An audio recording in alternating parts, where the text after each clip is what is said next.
నిన్న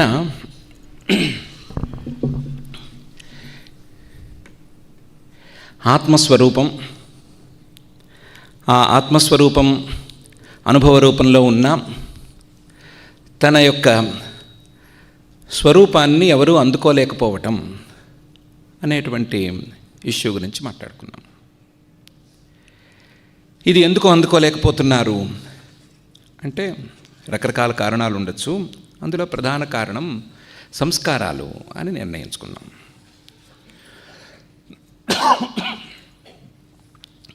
ఈ సంస్కారాల వల్లనే అనుభవ రూపంలో ఉండవలసినటువంటి ఆత్మ అనుభవ రూపంలో కాక వేరొక రూపంలోకి మారిపోతుంది అని అనుకున్నాం. అనుభవ రూపంలో ఉండవలసినటువంటి ఆత్మ తన రూపుని ఎంతగా మార్చుకుంటోంది అంటే తన రూపాన్ని అనుభవ రూపంలో కాక ఆ అనుభవంతో తెలుసుకోవలసినటువంటి రూపాల్లో కలిపేసి మార్చేసుకుంటోంది. ఉదాహరణకి మనం చూసేవాళ్ళం, మన కంటికి ఎదురకుండా ఏదో ఒక వస్తువు ఉంది. మనం ఆ వస్తువు కంటే విడిగా ఉండి ఆ వస్తువుని కళ్ళతో చూడొచ్చు. అలా చూస్తే మనకి ద్రష్ట అని పేరు, దానికి దృశ్యం అని పేరు. అలా కాకుండా పొరపాటున మనం చూసేటప్పుడే మనల్ని ఆ చూసే వస్తువుతో కలిపేసుకుంటే పరిస్థితి ఏముంటుంది? చాలా తీవ్రంగా ఉంటుంది. అలా కలుపుకోవటం వీలుంటుందా అంటే వీలుంది, కలుపుకుంటున్నాం. మన కళ్ళారా మన చేతులు కాళ్ళు కనిపిస్తున్నాయి కదా, మనం చూసేవాళ్ళం కదా, మనం ద్రష్టలం కదా. మనం ద్రష్టలైతే మన కంటికి మన చేతులు కనిపిస్తూ ఉంటే ఈ చేతులు నేను చూసే చేతులు అనే దృష్టితో చూడాలి కానీ నా చేతులు అని ఎలా చూస్తున్నాము. ఎవరైనా చేతి మీద గిల్లితే కనీసం నా చేతిని ఎందుకు గిల్లావని కూడా అనట్లా, నన్నెందుకు గిల్లావు అని అంటున్నాం. మనం చూసే చేతుల మీదే మనల్ని కలిపేసుకున్నాం. మరి నియమం ఎక్కడికి పోయింది? చూసేవాడు వేరుగా ఉండాలి, చూడబడే వస్తువు వేరుగా ఉండాలి అనే నియమం ఎప్పుడో పోయింది, మొదటి క్షణంలోనే పోయింది. అలాగే అనుభవ రూపంలో ఉండవలసిన ఆత్మ ద్రష్ట అనే కంటే ఒక మెట్టు వెనక్కి, అంటే పైకి వెనక్కి ఉండవలసినటువంటి ఆత్మ, దృగ్రూపంలో అనుభవ రూపంలో ఉండవలసినటువంటి ఆత్మ దృశ్యంతో కలిసిపోతుంది.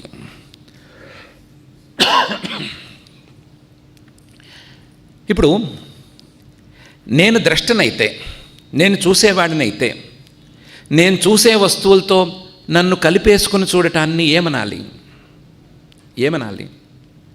అంటే భ్రమ అనాలి.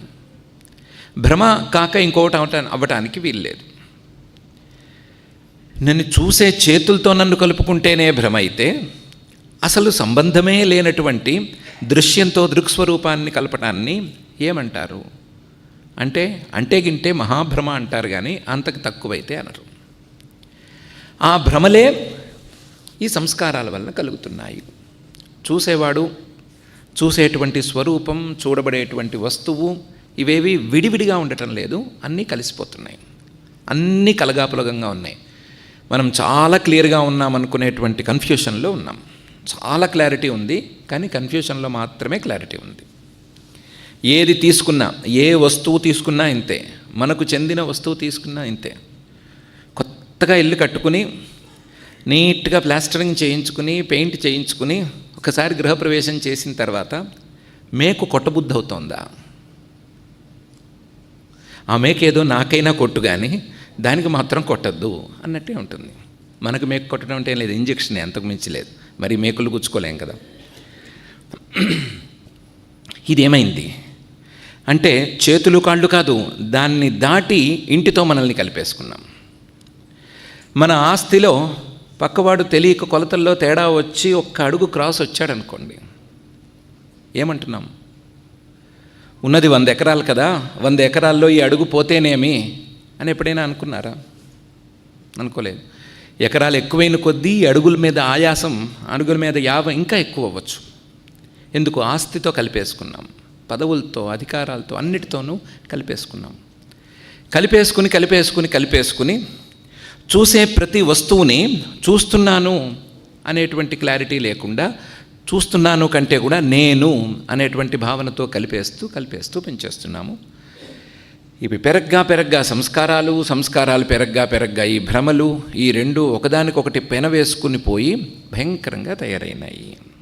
ఇది సంసారం అని నిన్న చెప్పుకున్న దానికి ఒక స్థూలమైనటువంటి పురస్చరణం అనుకోవచ్చు. దీన్నే వశిష్ఠ మహర్షి గారు రాముడితో అన్నారు, వికల్పకల్పితాకారం దేశకాల క్రియాస్పదం చితోరూపం మహాబాహో క్షేత్రజ్ఞ ఇతి కథ్యతే అని.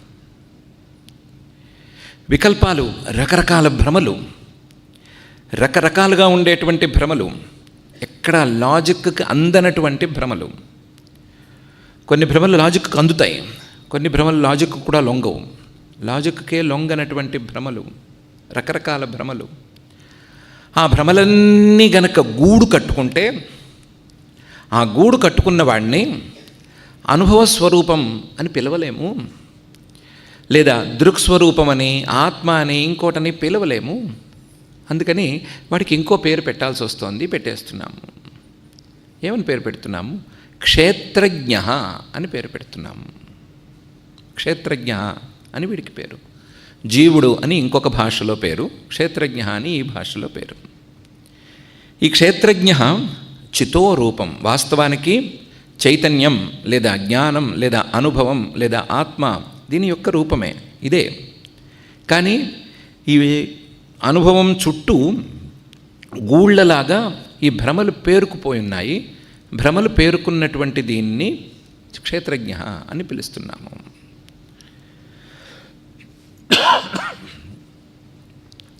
ఈ క్షేత్రజ్ఞ అనేటువంటి రూపం రావటానికి చిన్నపాటి ప్రాసెస్ ఉంటుందేమో అని కూడా మహర్షి గారు చెప్పారు. క్షేత్రం శరీరమిత్యాహు తదసౌ వేత్యఖండితం సబాహ్యాభ్యంతరంతేన క్షేత్రజ్ఞ ఇతి కథ్యతే అనేటువంటి శ్లోకంలోను, తర్వాత చాలా శ్లోకాల్లో. క్షేత్రం స్థూలంగా మన శరీరం క్షేత్రం. స్థూలంగానే ఆలోచించి చూస్తే ఇందాక చెప్పుకున్నవన్నీ కూడా క్షేత్రంలోకి వెళ్ళిపోతాయి. క్షేత్రం శరీరం ఇత్యాహు అంటున్నారు కానీ ఇంకా పైకి వెళుతూనే ఉన్నారు. తదసౌ వేత్యఖండితం. ఈ ఆత్మస్వరూపం కానీ, అనుభవం కానీ, లేకపోతే చైతన్యం కానీ, ఏం పేరు పెట్టుకున్నా ఆ దృక్కు ఈ క్షేత్రాన్ని నేను అని అనుకుంటోంది. నేను అని అనుకోవటం భ్రమల వల్లే అనుకుంటోంది, అది తేలిందే.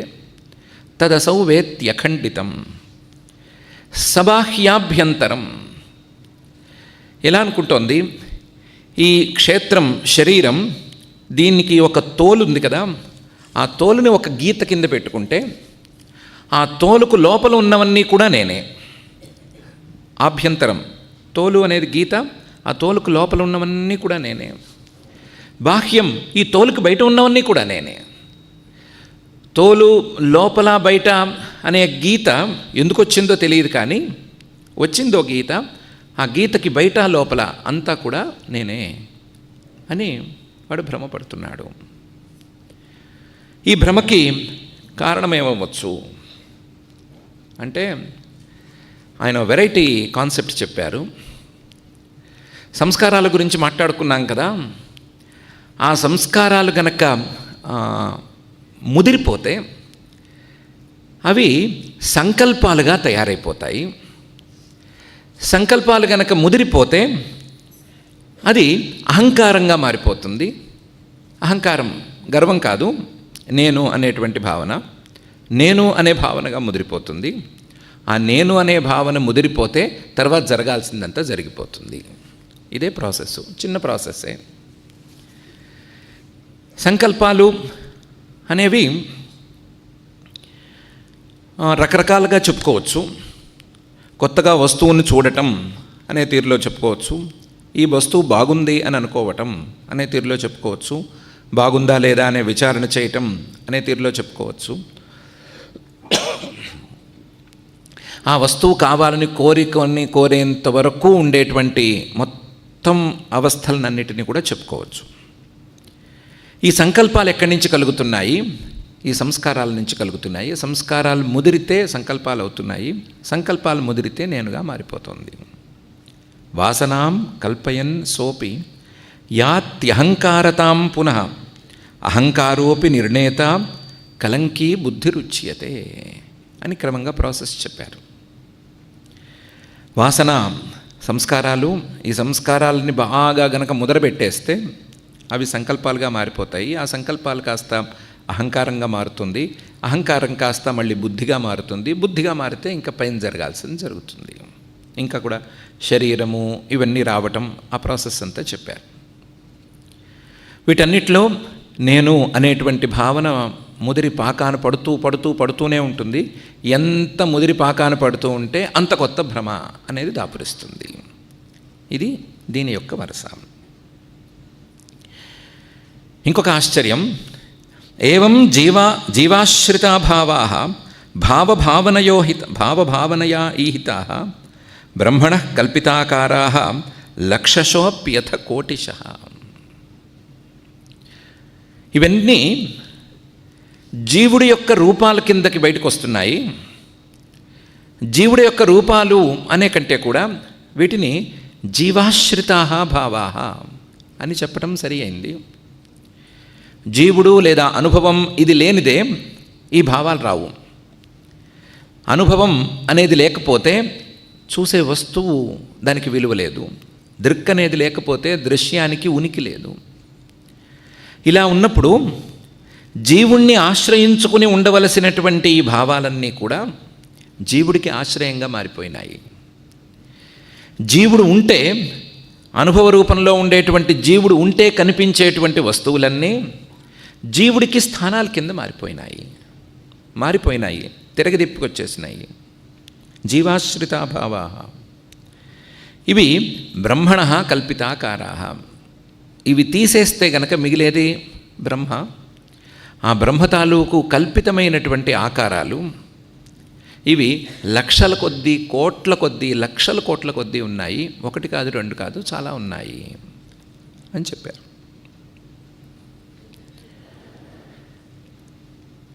మొత్తం మీద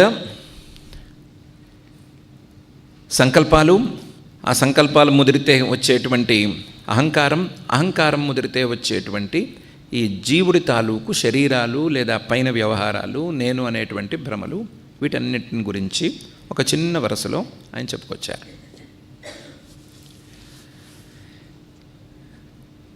జీవుడు ఓకే, మనకి సంబంధం లేని దృశ్యం వీటిని గురించి చెప్పినా ఓకే, కానీ మన ఉనికే భ్రమల్లో ఉంది అంటే మాత్రం నాట్ ఓకే. మన శరీరం మీద మనకున్నటువంటిది భ్రమే అని చెప్తే నమ్మటం చాలా కష్టం. ఏదో ఎవరైనా చెప్తే వాళ్ళని కాదనలేక సభా మధ్యలో ఉన్నప్పుడు ఇలా చెప్పింది కాదంటే మర్యాద కాదు కాబట్టి తలకాయ ఊపవలసిందే, కానీ దీన్ని భ్రమ అని ఒప్పుకునేటువంటి స్థాయిలో మనం ఉన్నామనుకోవటం కష్టం. అందుకని మహర్షి గారు ఏం చేశారంటే దాశూరోపాఖ్యానం అని ఒక ఉపాఖ్యానం చెప్పారు. ఏదో వెరైటీ ఉపాఖ్యానం. ఎందుకు చెప్పారు అని చివరిదాకా సస్పెన్స్లోనే ఉంటుంది అలాంటి ఉపాఖ్యానం. దాని ప్రకారం పేరుకి తగ్గట్టుగానే ఈ ఉపాఖ్యానంలో దాశూరుడు అనే ఆయన హీరో. ఈయన తండ్రి గారు శరమయ్య మహర్షి గారు, ఎవరో పెద్ద మహర్షి గారు, పేరు పొందిన మహర్షి గారట. ఈయన ఎక్కడో మగధ దేశంలో ఎక్కడో ఒక చోట ఏకాంత ప్రదేశం చూసుకుని, ఆ ఏకాంత ప్రదేశంలో కదంబ వృక్షం అంటారు కదా, ఆ కదంబ వృక్షం కింద కూర్చుని తపస్సు చేసుకుంటున్నాడు. కదంబ వృక్షం తెలుసు కదా, ఆకులు పెద్దగా ఉంటాయి, పువ్వులేమో శ్రావణ మాసంలో అలా పూస్తాయి, గుండ్రంగా ఉండే పూలు, అమ్మవారికి చాలా ఇష్టం అంటారు, అదే అయి ఉంటుంది బహుశా. ఆ కదంబ వృక్షం కింద తపస్సు చేసుకుంటున్నాడు. చాలా పవిత్రమైన వృక్షం అని పేరు. కనీసం స్నానం చేయకుండా ఆ వృక్షాన్ని ముట్టుకోకూడదంటారు పెద్దవాళ్ళు. స్నానం చేయకుండా ముట్టుకుంటే ప్రమాదం అని కూడా అంటారు. ఆ పవిత్ర వృక్షం కింద ఆయన కూర్చుని తపస్సు చేసుకుంటున్నాడు. ఆయనకి పిల్లవాడు ఈ దాశూరుడు. ఈయనకు కూడా ఓ చిన్న మొక్క కేటాయించారు. నువ్వు ఆ మొక్క కింద కూర్చోమన్నారు. ఆ మొక్క కింద కూర్చుని ఈయన తంటాలు పడుతున్నాడు. తండ్రి గారు ఈయనకి అప్పుడప్పుడు తపస్సులోంచి లేచినప్పుడల్లా ఏదో ఆ ముక్క ఈ ముక్క చెప్తూ వస్తున్నారు. తండ్రి గారు ఉపదేశం చేస్తూనే ఉన్నాడు. చాలా ఏళ్ళు నడిచింది. ఒకరోజు తండ్రి గారు కాలం చేశారు. తండ్రి గారు కాలం చేశారు అని తెలియంగానే తల్లి గారు కూడా ఉన్నట్టుండి అక్కడికక్కడ కుప్పకూలిపోయింది. దాంతో ఒకేసారి తల్లిదండ్రులు ఇద్దరూ కాలం చేసినట్టయింది. ఈయనకి జరగాల్సింది ఏం జరిగిందో తెలియదు, కానీ ఈయనకి మాత్రం ఎక్కడ లేని దుఃఖం పొంగుకొచ్చింది. ఏడుపు మొదలుపెట్టాడు. ఏడవకూడదంటారు కదా, ఏడవటానికి కూడా దాంట్లో టైమింగ్స్ ఉంటాయి. ఆ టైమింగ్స్లోనే ఏడవమంటారు. అలా కాకుండా ఈయనకి ఏడుపు లోపల నుంచి తన్నుకొచ్చింది. రోజులు ఏడ్చాడు, వారాలు ఏడ్చాడు, నెలల తరబడి ఏడ్చాడు. ఏడుస్తూనే ఉన్నాడు. ఏడుస్తూ ఉంటే ఆకాశంలో ఒక దేవత ఏదో అటువైపుగా వెళుతోంది. ఆ దేవతకి పేరు కూడా లేదు. వెళుతూ చూసింది. చూడపోతే మునికుమారుడిలా ఉన్నాడు. చాలా రోజులుగా ఏడ్చి గీపెడుతున్నట్టు కనిపిస్తోంది. ఎంతకాలం పాపం ఇలా ఏడుస్తాడు అని అనుకుని, ఇతనికి ప్రత్యక్షం చాలా ప్రమాదాలు ముంచుకొస్తాయి, మనుషులకి ప్రత్యక్షం కాకూడదు, మనుషులు ప్రత్యక్షం అయితే రాచి రంపాన పెట్టేస్తారు మనల్ని, అందుకని ప్రత్యక్షం కావద్దు, వీడిని ఎలాగైనా సరే మనం సాంత్వన పరుద్దాము అని అనుకుని అదృశ్య రూపంలోనే ఉండి ఆయన పక్కనే కూర్చుని, నాయనా ఎందుకు ఏడుస్తున్నావు అని అడిగింది. ఈయనేమో అంతవరకు అడిగిన వాళ్ళు లేరు కదా, అందుకని అఖండంగా ఏడుస్తున్నాడు. అడిగేసరికి ఏడుపు ఆపి విషయం చెప్పాడు. చెప్తే అదేమి ఏడుపు, వాళ్ళిద్దరూ జీవితం అంతా చక్కగా గడిపారు, తపస్సు చేసుకుంటూనే గడిపారు, టైం వేస్ట్ చేయలేదు, మంచి లోకాలకే వెళ్ళి ఉంటారు, లేదా మంచి స్థితిని సాధించుకుని ఉండి ఉంటారు. వాళ్ళ కోసం ఏడుస్తూ ఉపయోగం లేని ఏడుపు అనే పని చేస్తూ నువ్వెందుకు టైం వేస్ట్ చేసుకుంటున్నావు? ఇదేనా మీ నాన్నగారు నీకు చెప్పిన పాఠం? ఇదేనా నువ్వు అనుసరించవలసిన తీరు? ఇదేనా మునికులంలో నీకు అలవాటైంది? చుట్టుపక్కల వాళ్ళని చూసి నేర్చుకున్నది ఇదేనా అని రకరకాలుగా అడిగింది, రకరకాలుగా చెప్పింది ఆవిడ. చెప్తే ఈయన కళ్ళు తెరుచుకుని అయ్యో తప్పు చేశాను, టైం వేస్ట్ చేయటం అంటే నాన్నగారు ఒప్పుకునేవారు కాదు, అందుకని ఏడుపు ఇక్కడతో ఆపేద్దామని ఏడుపు ఆపేశాడు. ఏడుపు ఆపేసి మొదలుపెట్టాడు. చేయాల్సిన పనులు ఏవో ఉంటే ఎన్ని రోజులు చేయాలంటే అన్ని రోజులు చేశాడు, ఆ పనులు పూర్తి చేశాడు. తర్వాత మళ్ళీ తాను ఎక్కడ కూర్చున్నాడో, ఏ కదంబ వృక్షం కింద కూర్చున్నాడో అక్కడే మళ్ళీ కూర్చుని మళ్ళీ తపస్సు మొదలుపెట్టాడు.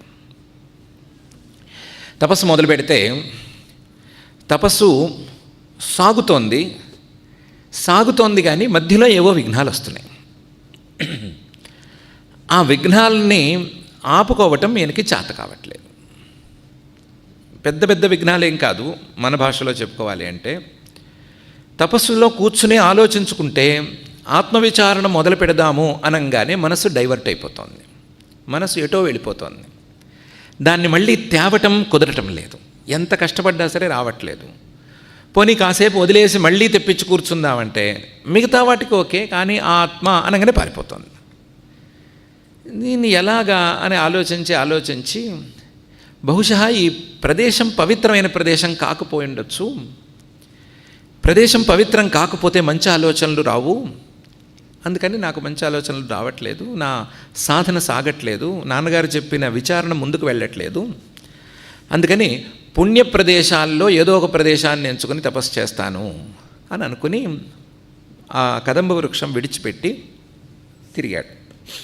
ఎక్కడెక్కడో తిరిగాడు. ఏ ప్రదేశాల్లో తిరిగాడో లెక్కే లేదు. ఎన్ని వేల ప్రదేశాలు ఉన్నాయి.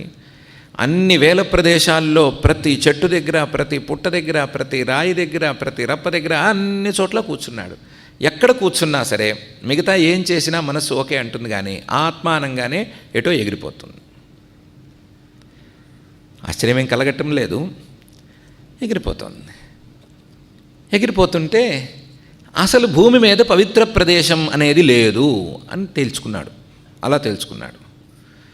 తేల్చుకుని తిరిగి తన కదంబ వృక్షానికే వచ్చాడు. ఎక్కడికి వెళ్ళినా ఇంతే, తన చెట్టు ఎలా ఉందో మిగతావన్నీ అలాగే ఉన్నాయి, ఎక్కడికి వెళ్ళినా ఇలాగే ఉంది. వచ్చి భూమి మీద పవిత్ర ప్రదేశం లేదు కదా, భూమి మీద కూర్చుంటే ఆలోచన సాగట్లేదు కదా, అందుకని భూమి మీద కూర్చోవద్దు, మనం ఆకాశంలోకి వెళ్ళి కూర్చుందామని అనుకున్నాడు. ఆకాశంలోకి వెళ్ళి కూర్చుందామంటే ఆకాశంలో కూర్చోవడం అనేది అయ్యే పని కాదు. అందుకని ఏమనుకున్నాడంటే, ఉన్న వాటిల్లో ఈ కదంబ వృక్షమే కొంచెం పవిత్రమైన వృక్షం కదా, ఈ కదంబ వృక్షం చిటారు కొమ్మ మీద ఉండేటువంటి చివరి ఆకు మీద కూర్చుని తపస్సు చేసుకుందాము, అక్కడ ట్రై చేసుకుందామని అనుకున్నాడు. కానీ ఈయనకున్న శక్తికి ఆ ఆకు మీద కూర్చోవటం అనేది సాధ్యపడలేదు. కదంబ వృక్షం ఎక్కటమే కష్టం, పైకి వెళ్ళి ఆకు మీద ఎక్కడ కూర్చుంటాడు. దాంతో నాకు తపశ్శక్తి చాలలేదన్నమాట అనుకున్నాడు. అనుకుని కొంచెం ఘోరమైన తపస్సు చేద్దాము, చేసి శక్తిని సంపాదించి అక్కడ కూర్చుందాము, అంతవరకు ఈ ఆత్మవిచారణను పక్కన పెడదాము అని అనుకుని ఘోర ప్రయోగం ఒకటి మొదలుపెట్టాడు. ఎవరు చెప్పారో తెలియదు, ఎక్కడుందో తెలియదు. అగ్నిహోత్రం వెలిగించాడు. వెలిగించి నాకు ఆ ఆకు మీద కూర్చునే శక్తి రావాలి అని సంకల్పించి తన శరీరంలో మాంసఖండాలు తీసి హోమం చేయటం మొదలుపెట్టాడు. శరీరంలో మాంసఖండాలు తీయటం చిన్న పని కాదు, ఎవరో చాలా తక్కువ మందే చేశారు అలాంటి పనులు. మొదలుపెట్టాడు. మొదలు పెడితే అసలు ఈయనది ప్రాబ్లమే కాదు, ఈయనది నొప్పి మాత్రమే. ప్రాబ్లం అగ్నిదేవుడికి వచ్చింది. ఆయనకేమొచ్చింది ప్రాబ్లం? ఆయన పని ఏంటి? అగ్నిదేవుడి పని ఏంటి? ఎవరైనా మానవులు ఇక్కడ మంత్రపూర్వకంగా ఏదైనా విహితమైన ద్రవ్యాన్ని తీసుకుని ఆయనకి ఇస్తే, మంత్రపూర్వకంగా ఇస్తే, మంత్రాలు లేకుండా ఓ అని పోసేయటం కాదు, మంత్రపూర్వకంగా ఇస్తే, పవిత్రమైన వస్తువుని ఇస్తే అది ఏ దేవతకు చెందుతుందో జాగ్రత్తగా చూసుకుని ఆ దేవతకి ఇస్తాడు. ఇది ఆయన పని. ఇచ్చినందుకు ఈయనకి కొంత గిట్టుబాటు ఉంటుంది, ఈయన కూడా గిట్టుబాటు ఉంది. కానీ ఆ మంత్రదేవత మంత్రము ద్రవ్యము రెండు కలిస్తే, ఈ రెండిటికి విధివాక్యం అనేది జత కూడితే ఆయన తీసుకెళ్ళి ఇస్తాడు. ఈయన ఏ మంత్రం చెప్తున్నాడో తెలియట్లేదు, ఇది ఏ దేవతకి చెందాలో తెలియట్లేదు. ఈ మాంసఖండాలు, అందులో శరీరంలోంచి మాంసఖండాలు తీసి హోమం చేయమని ఎక్కడుంది?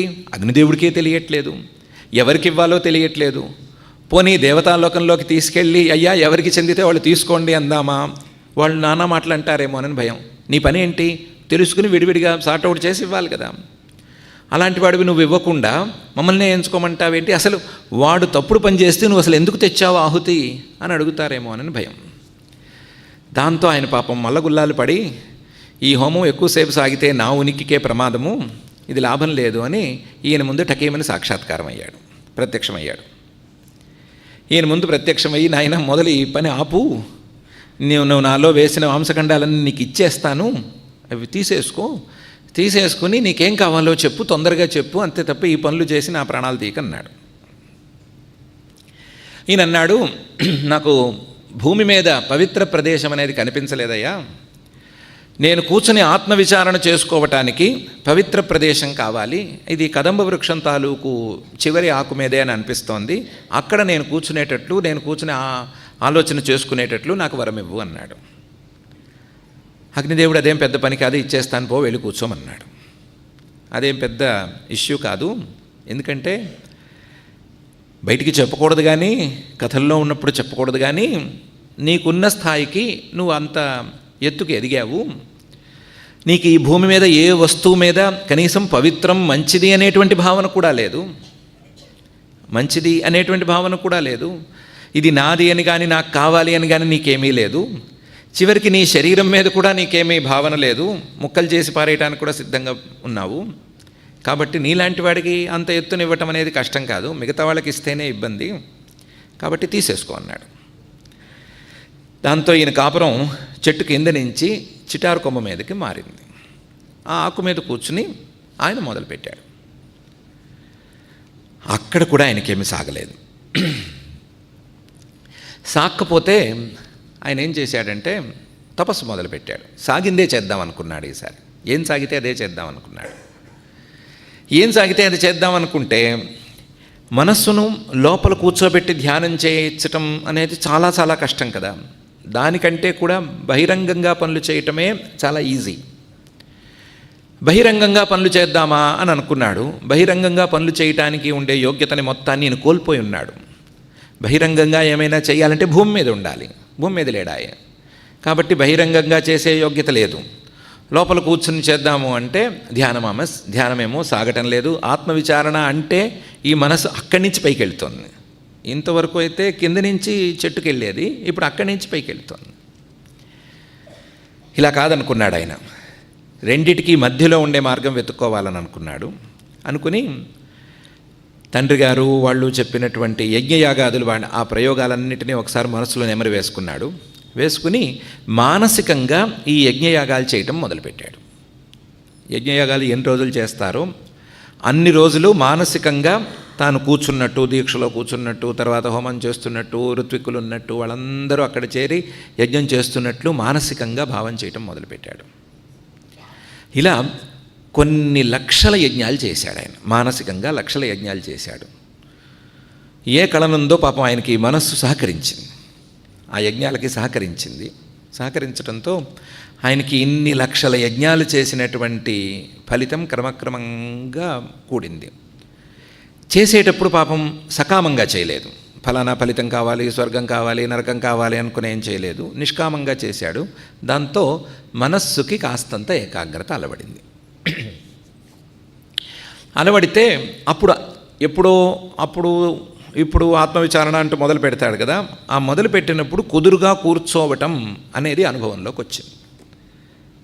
ఆత్మవిచారణ చేస్తూ ఉన్నా మనస్సు కుదురుగా ఉండటం అనేది ఆయన గమనించాడు. ఎన్ని సంవత్సరాలున్నాడో, ఎన్ని వందల సంవత్సరాలున్నాడో తెలియదు. శరీరం ఉంటే ఒక ఆయుష్ ఉంటుంది. శరీరమే లేకుండా చిటారుకొమ్మ మీద కూర్చున్న వాడికి ఆయుష్ ఎవరు లెక్క కడతాడు?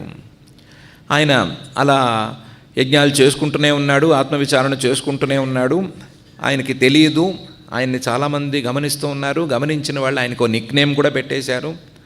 అంతవరకు దాశూరుడు అని పేరుండేది కాస్త కదంబదాశూరుడు అని కూడా పేరు వచ్చేసింది. ఆ కదంబదాశూరుడు అనే స్థాయి దాటి కదంబదాశూర మహర్షి అనే స్థాయి కూడా వెళ్ళిపోయాడు. అవన్నీ ఆయనకేం తెలియవు, ఎవరితోనూ పెట్టుకోలేదు, ఎవరితోనూ మాట్లాడు కదా. ఆశ్చర్యంగా ఒకరోజు ఆయన దగ్గరికి ఓ స్త్రీ వచ్చింది. ఈయన ఆకు మీద ఉంటే ఆ ఆకు దగ్గరికి ఓ స్త్రీ వచ్చింది.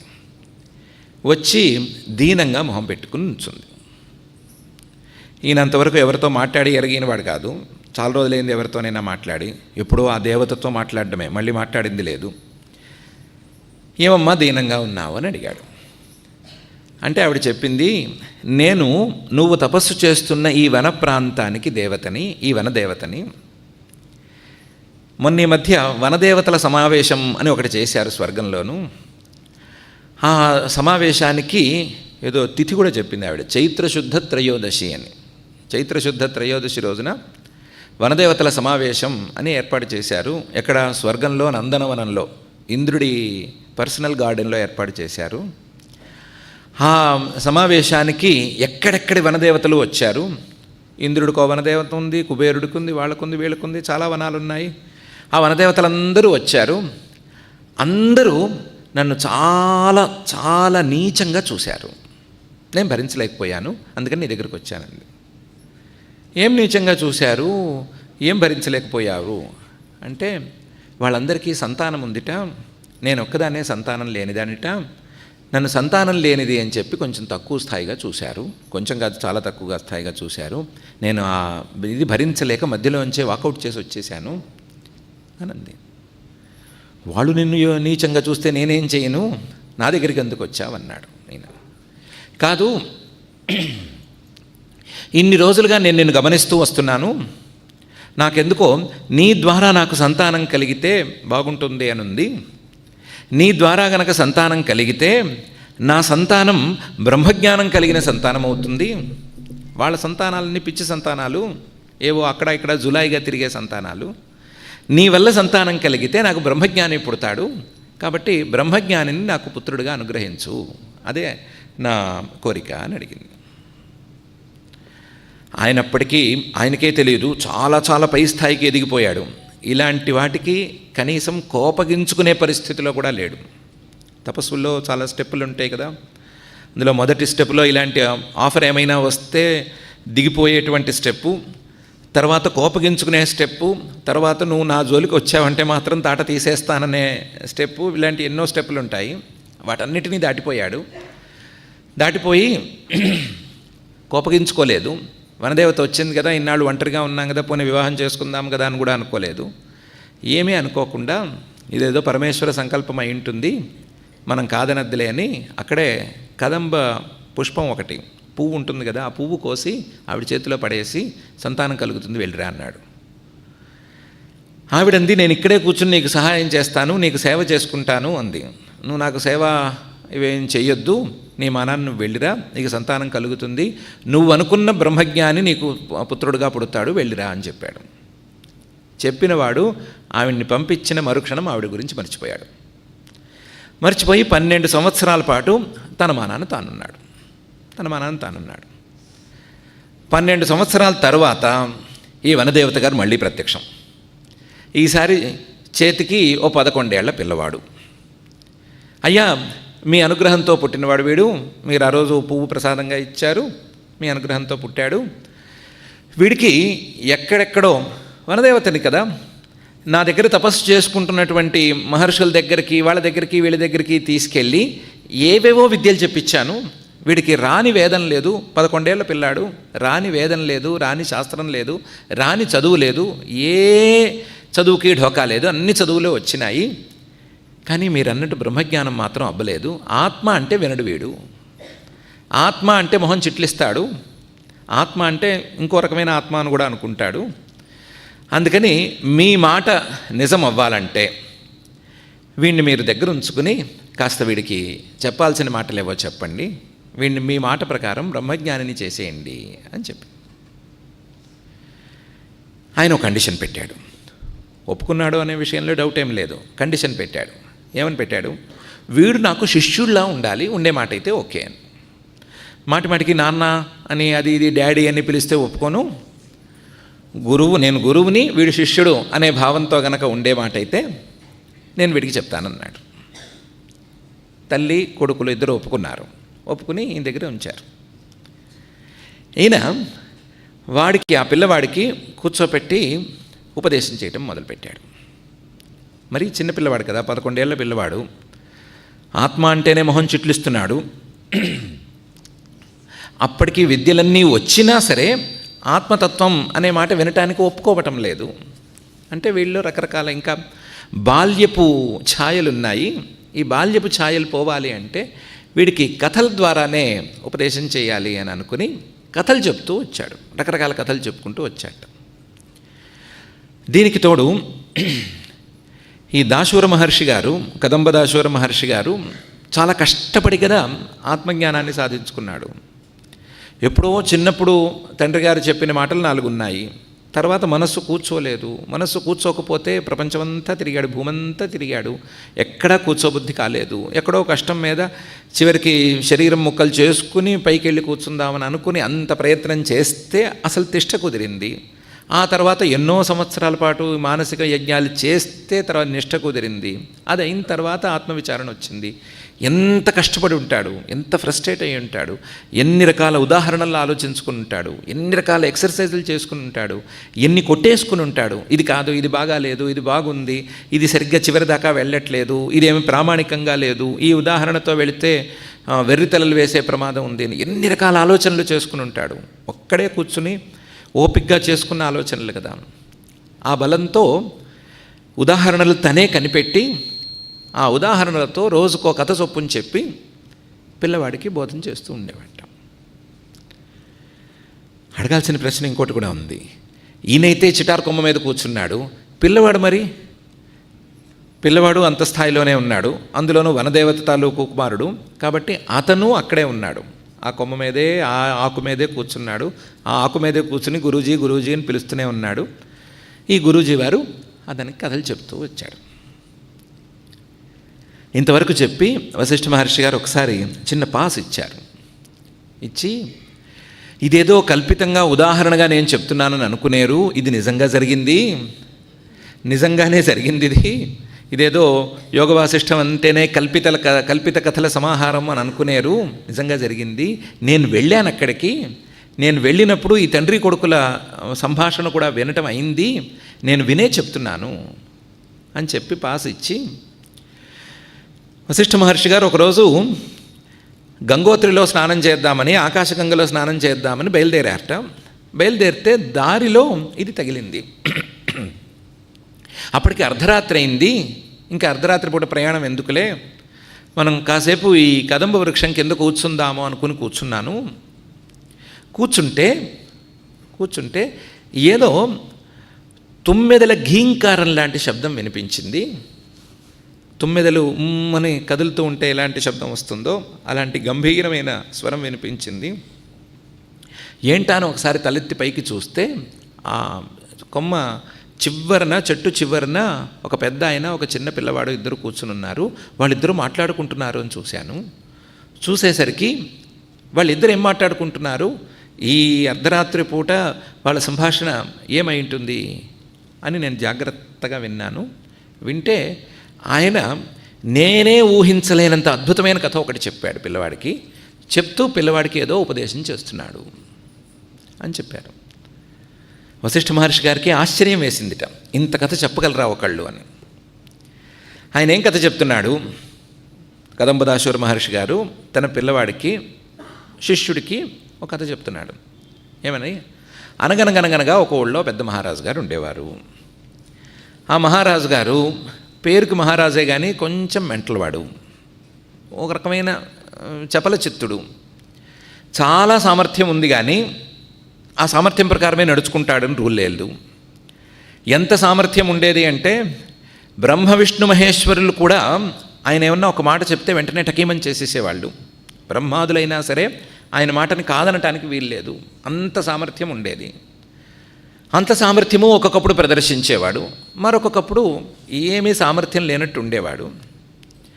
ఆయనకి ఒకే ఒక పెద్ద వీక్నెస్ ఏంటంటే ఉన్న చోటు నచ్చదు.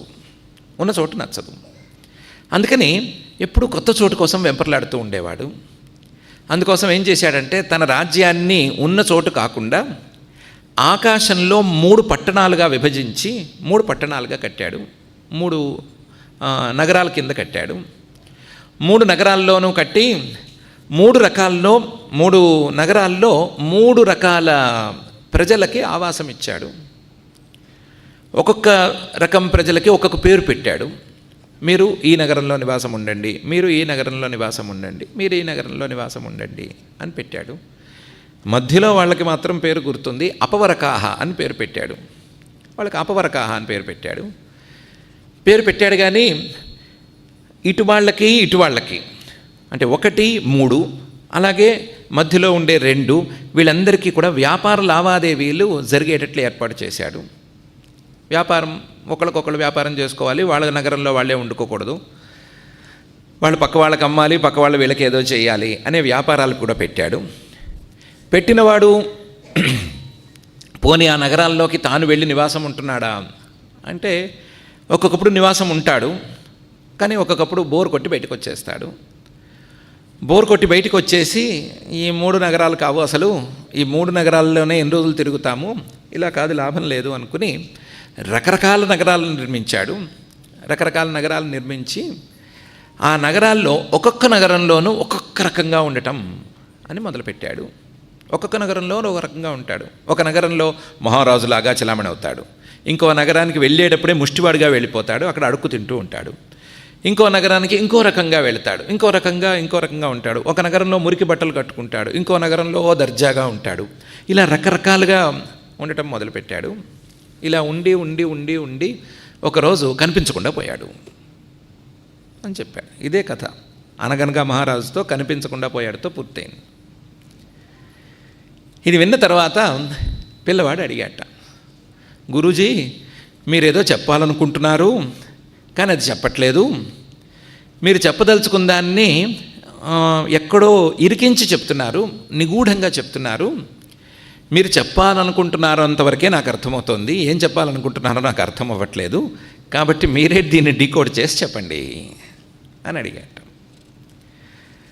అడిగితే ఆయన దాశూర మహర్షి గారు ఇందులో ఆశ్చర్యం ఏం లేదు, ఎప్పుడైనా కల్పితంగా ఒక కథ చెప్తే ఆ కథ చెప్పినవాడే దాన్ని డీకోడ్ చేయాలి, వీడు ఊహిస్తే దాంట్లో తప్పులు జరిగేందుకు అవకాశం ఉంటుంది, నేనే చెప్తాను విను. ఆ మహారాజు ఎవరో కాదు, మనస్సే మహారాజు. ఈ మనస్సు సామర్థ్యం అనేది అపరిమితమైన సామర్థ్యం. ఈ మనస్సు గనక నిజంగా పనిచేస్తే బ్రహ్మ విష్ణు మహేశ్వరులు కూడా మాట వింటారు, మనస్సు చెప్పినట్టు నడుచుకుంటారు. కానీ ఆ సామర్థ్యాన్ని ఎల్లవేళలా ప్రదర్శిస్తుంది అనే నియమమేమీ లేదు. ఒక్కొక్కప్పుడు ప్రదర్శించవచ్చు, ఒకప్పుడు ప్రదర్శించకపోవచ్చు. ఈ మనస్సు దీన్ని అర్థం చేసుకున్న తీరు వేరు. మనస్సు అంటే ఎవరికి వారికి ఉన్న మనస్సు అని అనుకుంటున్నారు. అలా కాకుండా అందరి మనస్సుల్ని కలిపితే ఒక మనస్సు తయారవుతుంది. సమష్టి మనస్సు అని పేరు దానికే హైరణ్య గర్భ బుద్ధి అని రకరకాల పేర్లున్నాయి. సాంఖ్యులు ఒక రకంగా చెప్తారు, వేదాంతులు మరొక రకంగా చెప్తారు. మహత్తత్వం అంటారు, హైరణ్య గర్భీ బుద్ధి అంటారు, సమష్టి అంటారు, రకరకాల పేర్లతో పిలుస్తారు. ఆ మనస్సు ఈ సృష్టిని మొత్తం తయారు చేసింది. ఈ సృష్టిలో ప్రధాన విభాగాలు 3 కాబట్టి 3 నగరాలను నిర్మించింది, 3 విభాగాలను చేసింది. ఒకటి కేవల సాత్వికంగా ఉండేటువంటి దేవతలు అనే విభాగం, మరొకటి కేవల తామసులు అనేటువంటి రాక్షసుల విభాగం, మూడవది మధ్యలోది అపవరకాహ అని పిలిచేటువంటి మనుష్యుల విభాగం. అపవరకం అంటే గదిలో ఉన్నవాడు బయట ఏం జరుగుతోందో తెలుసుకోలేనట్లుగా గదిలాంటి శరీరంలో ఉండి ఈ శరీరం కంటే బయట ఏముంది అని తెలుసుకోవడానికి ఉత్సాహపడనటువంటి వాడు వీడు, ఈ మనిషి. అపవరకాహ అని వీళ్ళకి అందుకునే పేరు. ఈ అపవరకులకి ఇటువాళ్ళకి అటువాళ్ళకి వ్యాపార లావాదేవీలు అంటే వేరేమీ లేదు. ఈ అపవరకులు మనుషులు చేయవలసినటువంటి సత్కర్మలు. ఈ సత్కర్మల ద్వారా ఈ దేవతలకు ఆహారం రావాలి, దేవతలకు ఆహారం వస్తే వాళ్ళు వీళ్ళకి వర్షం ఇవ్వాలి. అన్నాద్భవంతి భూతాని పర్జన్యాదన్న సంభవ ఉంది కదా. ఆ క్రమం ప్రకారం వీళ్ళు యజ్ఞాలు చేసి వాళ్ళకి ఆహారం ఇవ్వాలి, వాళ్ళేమో వర్షాలు కురిపించి వీళ్ళకి ఆహారం నిలబెట్టాలి. ఇలా ఒకళ్ళకొకళ్ళు సహాయం చేసుకుంటూ ఉండాలి. అలా సహాయం చేసుకోవటాన్నే వ్యాపార లావాదేవీలు అని చెప్పాను. ఈ 3 పట్టణాల్లోనూ ఈ మనస్సు అనేటువంటి మహారాజు గారు ఉన్నాడు. కొన్నిసార్లు దేవతల్లో ఒకడయ్యాడు, కొన్నిసార్లు రాక్షసుల్లో ఒకడయ్యాడు, కొన్నిసార్లు మనుషుల్లో ఒకడయ్యాడు. ఈ దేవతలు, రాక్షసులు, మనుషులు అని 3 రకాలుగా ఉండేది కూడా చాలలేదు. చాలక ఏం చేశాడంటే తానే కర్మలు చేసుకుని ఆ కర్మలతో రకరకాల శరీరాలను తానే కల్పించుకుని అంటే మన భాషలో రకరకాల శరీరాలకు తాను కారణమై ఆ శరీరాలు పుట్టినప్పుడు అందులోకి ప్రవేశిస్తూ ఉండేవాడు. అందులోకి ప్రవేశించి ఆ శరీరాల్లో కొన్ని శరీరాల్లోనేమో మహారాజుగాను, కొన్ని శరీరాల్లోనేమో ముష్టెత్తుకునేవాళ్ళగాను, కొన్ని శరీరాల్లో కుక్కలాను, కొన్ని శరీరాల్లో నక్కలాను, ఇలా రకరకాలుగా తానే వ్యవహరించడం మొదలుపెట్టాడు. ఇలా శరీరాల్లో వ్యవహరించి దాని మీద కూడా బోర్ కొట్టి 3 అంటేనే బోర్ కొట్టేసింది, 30 అన్నా బోర్ కొట్టింది, 300 అన్నా బోర్ కొట్టింది, 3 కోట్లన్నా బోర్ కొట్టింది. అలా బోర్ కొట్టి ఎప్పటికో అసలు ఇంతగా తిరుగుతున్నాను కదా నేనెవరిని అని ప్రశ్న వేసుకున్నాడు. ఆ ప్రశ్న వేసుకున్న దగ్గర నుంచి మళ్ళీ తిరోగమనం ప్రారంభమయ్యి ఒకరోజు నేనెవరిని అనే ప్రశ్నకి సమాధానం దొరికిన రోజు ఈయన కరిగిపోయాడు, కనిపించకుండా పోయాడు. ఇదే నేను చెప్పిన తాలూకు కథ నాయన అని ఆయనే విడదీసి చెప్పారు. ఆయన చాలా విస్తృతంగా కథ చెప్పారు, విస్తృతంగా దాన్ని వర్ణన కూడా చేసుకుంటూ వచ్చాడు. ఒక్కొక్క దాన్ని డీకోడ్ చేసేటప్పుడు చాలా అందమైన పదాలు పెట్టాడు. ఆ మొత్తం వ్యవహారంలో ఒక కొత్త కాన్సెప్ట్ని కూడా పరిచయం చేశాడు.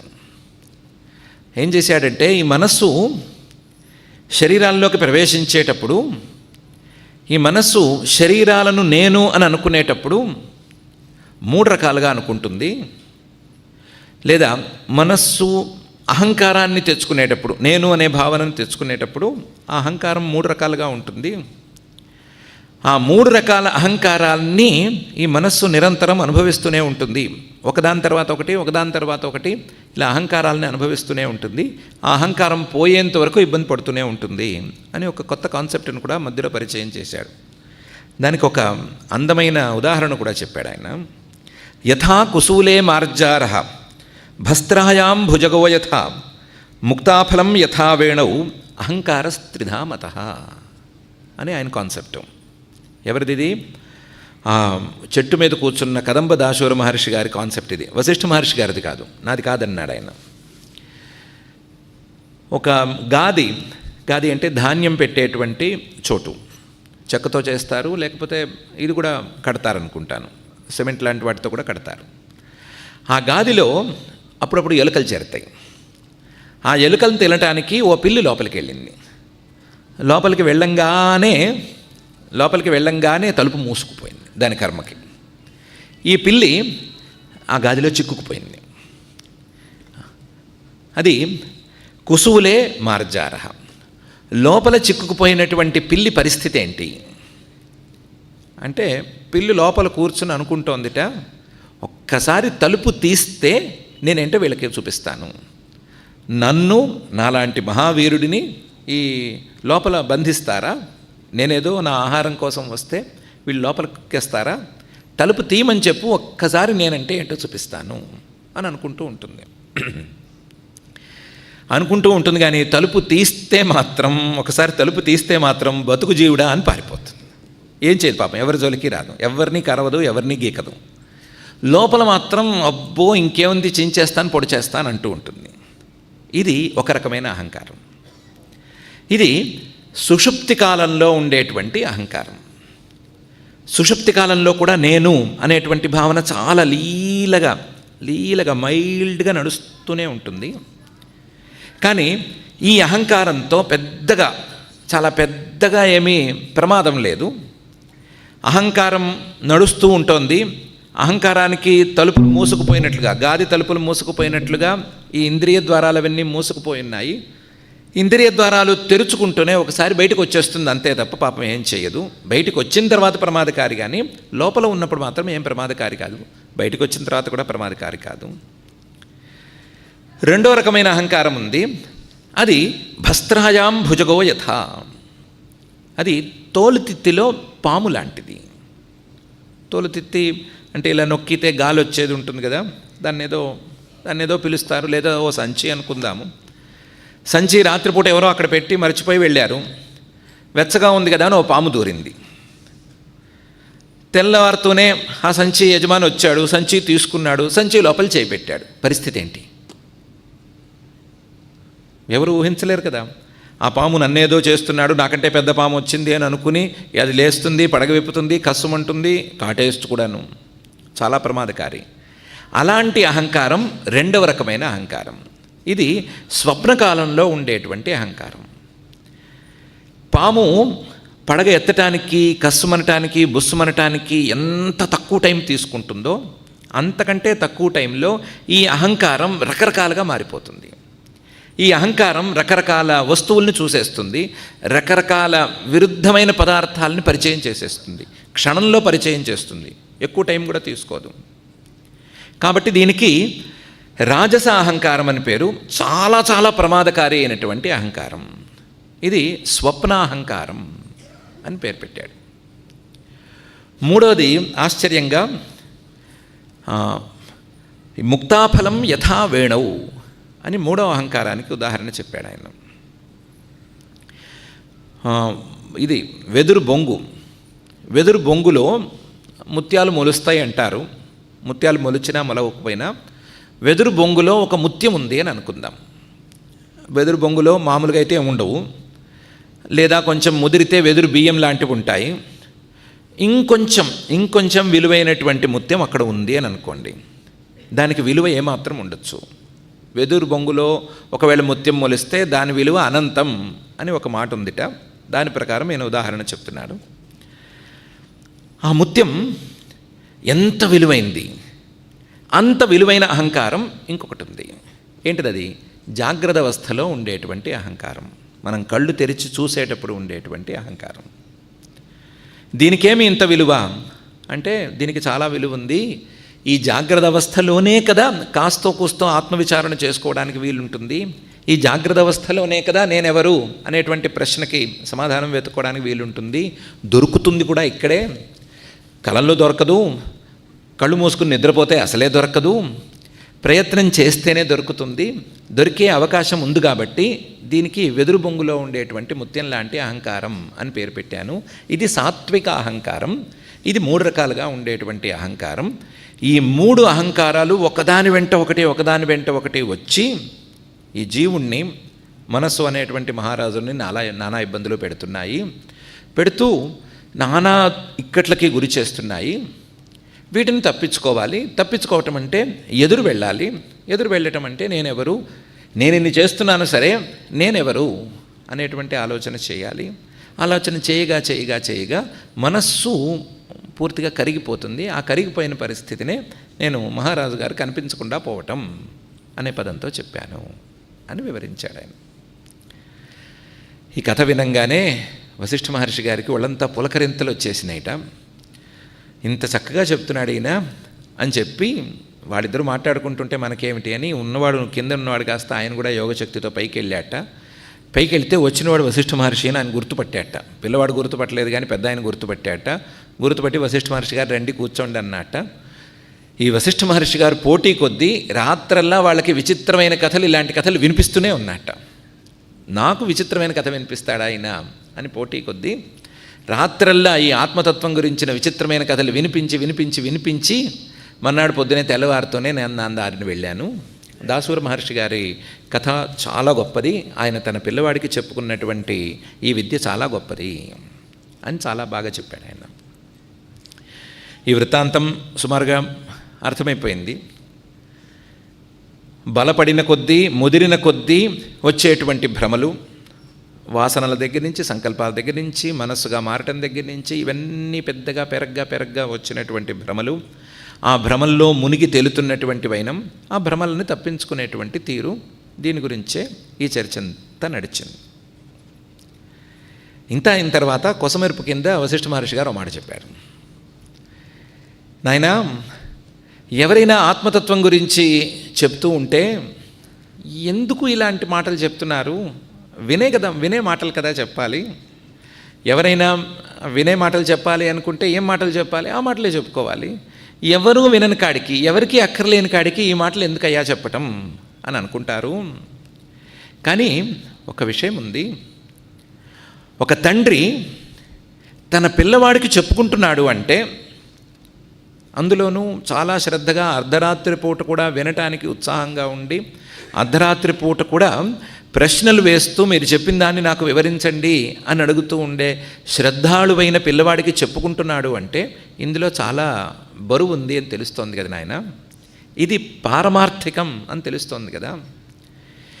ఎవరినైనా మోసం చేస్తారు, పిల్లల్ని మోసం చేయరు. పోనీ జనరల్గా మోసం చేయరు. అందులోనూ మగపిల్లవాడి మీద కొంచెం ప్రేమ ఎక్కువ ఉంటుంది, ఆస్తి ఎక్కువ ఇద్దామని అనుకుంటారే తప్ప మోసం చేద్దామని అనుకోరు. అలా మగపిల్లవాడికి ఆస్తి ఇద్దామని అనుకునేటువంటి తపన పడే తండ్రి, ఆ తపన పడే తండ్రి ఈ రకంగా బోధిస్తున్నాడు అంటే ఇందులో నిజం ఉంది అని తెలుస్తోంది కదా. కాబట్టి నిజం కదా బోధించాలి. నిజం కానివి ఎన్ని చెప్తే ఏం ఉపయోగం? నిజమైన దాని గురించి కదా చర్చించుకోవాలి అని ఒక కొసమెరుపు కూడా పెట్టాడు ఆయన. పెట్టి ఆ దాశూరోపాఖ్యానం పూర్తి చేశాడు. పూర్తి చేసి